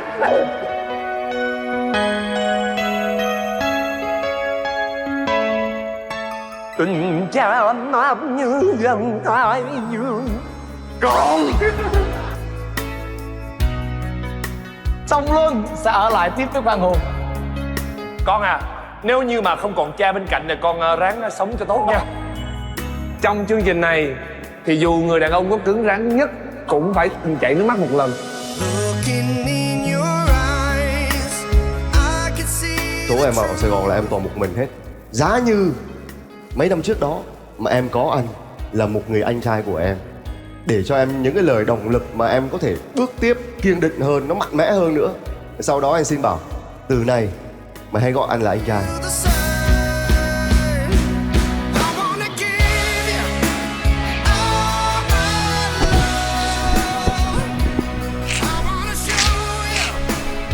Từ này hãy gọi anh là anh trai. Cảm thấy mình có lỗi quá. Thật sự có lỗi cực kỳ khi mà nhìn những cái giọt nước mắt của tất cả anh em ở trong liên quân mình. Có một người phải đi về. Hôm nay chúng ta sẽ chia tay với 4 thành viên Dylan, Thể Thiên, Song Luân và Vương Bình. Cảm ơn hành trình của các bạn với Tinh Hà C2 lần này. Mình là một người vị trí là liên quân trưởng mà, mình sẽ có cảm giác một chút tội lỗi một chút. Đã rất lâu anh quên cái cười. Càng giữ thăng bằng, càng làm trái tim kia thêm vụn vỡ. Hùng hiểu cảm giác được của Dương Romic, rất là áp lực. Hai anh em chưa ai làm tốt cả. Tại vì nếu tốt thì anh em sẽ vào hết rồi. Cũng là một bài học của Quang Hùng Master D như là Dương Romic. Cái điều đó sẽ làm cho bản thân Hùng cũng như là bản thân Dương cố gắng nhiều hơn nữa. Chúng ta sẽ gặp lại ở concert. Yes sir. Thanks for coming. Song Luân rất là cảm ơn Tinh Hà C2 đã cho Song Luân một cái cơ hội được nếm lại cái mùi vị rất là thanh xuân cùng với tất cả những anh em đang có mặt ở đây. Hy vọng là tất cả những anh em sẽ luôn luôn gắn kết, yêu thương nhau thật nhiều và bố anh em tụi mình sẽ về lại trái đất để ngắm với anh em tỏa sáng trên Tinh Hà. Mình cũng không nghĩ là mình sẽ dừng ở vòng này, nhưng mà mình nghĩ là nếu mà không phải là mình thì sẽ là phải một người khác. Mình chả biết chọn ai để mà loại hết.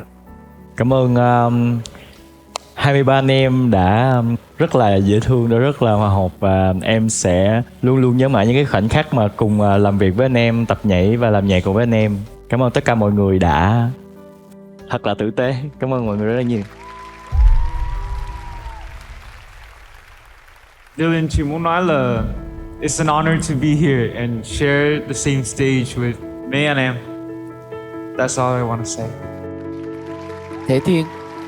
Em cảm ơn hai ba anh trai và anh Thành đã để cho em cái cảm giác được ở trong mỗi cái cộng đồng và mọi người đều làm chung một thứ mình thích và cho phép em thử sức với dự án mới. See you at the concert. Ok, chúng ta sẽ là những người bạn của nhau. Cảm ơn mọi người đã đến đây với Tinh Hà C2. Thank you. Cái cuộc thi thì ngắn nhưng cái hành trình của Hà là rất là dài rồi mọi người ơi. Đây là một hành trình tuyệt vời đối với mình. Feel good và cho mình rất nhiều bài học. Mình rất tự hào nằm trong dàn cast của Tinh Hà năm nay. Đôi khi người ở lại nhiều khi cũng còn buồn hơn cả mình đó chứ. Tinh Hà mà tất cả mọi thứ đều phải gắt gao, cực kỳ chuyên nghiệp, không có một cái sự an toàn nào cho tất cả những người ở đây cả.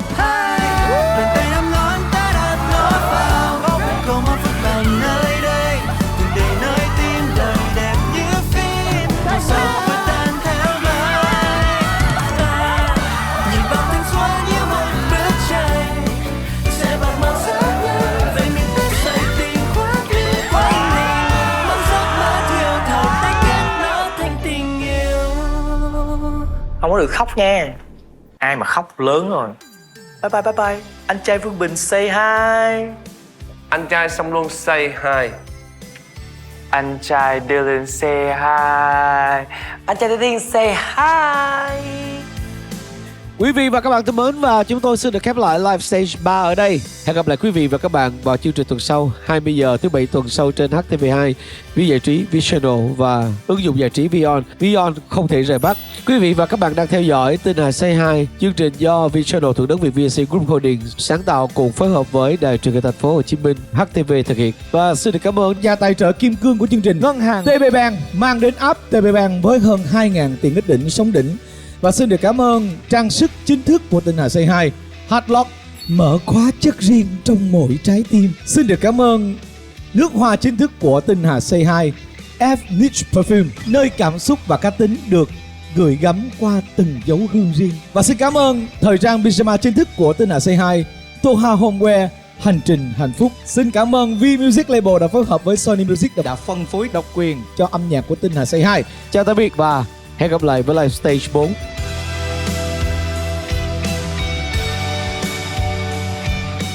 Bye mấy anh em, giữ sức khỏe, giữ sức khỏe. Tuyệt vời, tuyệt vời, tuyệt vời. Đừng buồn vì không ai cười mồi nhá. Đã bao lâu rồi chúng ta chưa một lần trở lại những năm tháng ấy.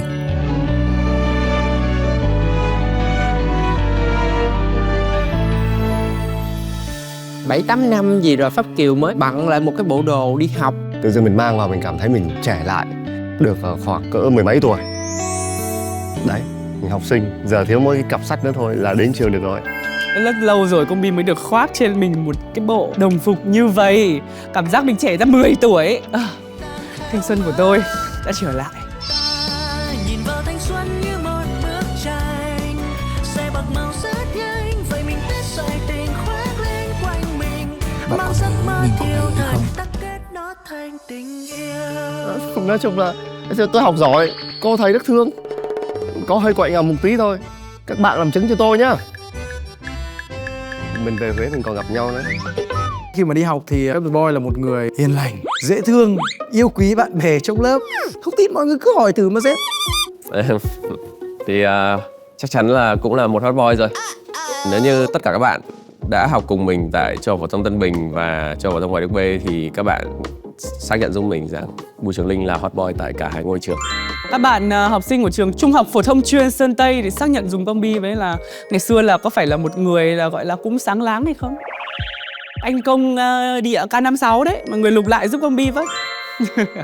Đây là Nguyễn Thanh Pháp của 7 năm về trước. Hồi xưa là vẽ cây vẽ chân mày của mẹ màu đen nên là đậm dữ lắm. Bây giờ là vẽ màu nâu. Nhìn có vẻ như vậy thôi nhưng thật sự mình rất là ngoan. Mình cũng không có đi chơi hay là trốn học gì hết. Chỉ có một cái là mỏ hơi hỗn thôi chứ thật sự là trong thâm tâm rất là ngoan. Đi học thì luôn luôn được mọi người khen, đó chính là chiều cao. Đẹp trai, có chứ, yes sir. Cũng hoạt động rất sôi nổi trong cái thời mà cấp 3. Đó chính là thể dục thể thao và văn nghệ. Cũng gọi là cũng được để ý nhiều đó. When I was in high school, I played badminton and basketball because girls like it. Yeah, I want to impress. There will be a lot of female students walk through my class and would like look at me. And sometimes I would get like cake, like a bento. Since high school, I'm actually kind of popular.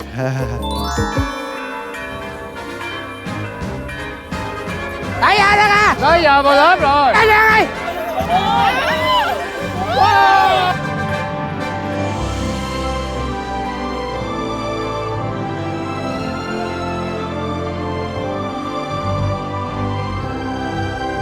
Trời ơi, điểm với anh. Bắt đầu từ trò Phạm Bảo Khang có. Trò nói chuyện bị giăng nước miếng á. Tiếp. Nguyễn Thanh Pháp có. Lê Con Hùng có. Cái gì? Lê Con Hùng ạ. Lê Quang Hùng mày đặt Lê Con Hùng đâu. Trò bị màu mè đó. You read it. Ivan, Minh Hiên. Bùi Trường Linh ạ. Có. Bùi Trường Linh, Đặng Hồng Hải với lại Lê Hồ Phước Thịnh, tên đẹp đó. Đúng rồi. Thành Công ok mà thầy. Thành Công hơi bơi tên nó bình thường đâu đó. Thôi. Họ Nguyễn rất là phổ biến rồi. Cha mẹ họ Nguyễn lẽ đặt họ Lê. Cha mẹ em họ Nguyễn thì em đây họ Nguyễn chứ em họ gì.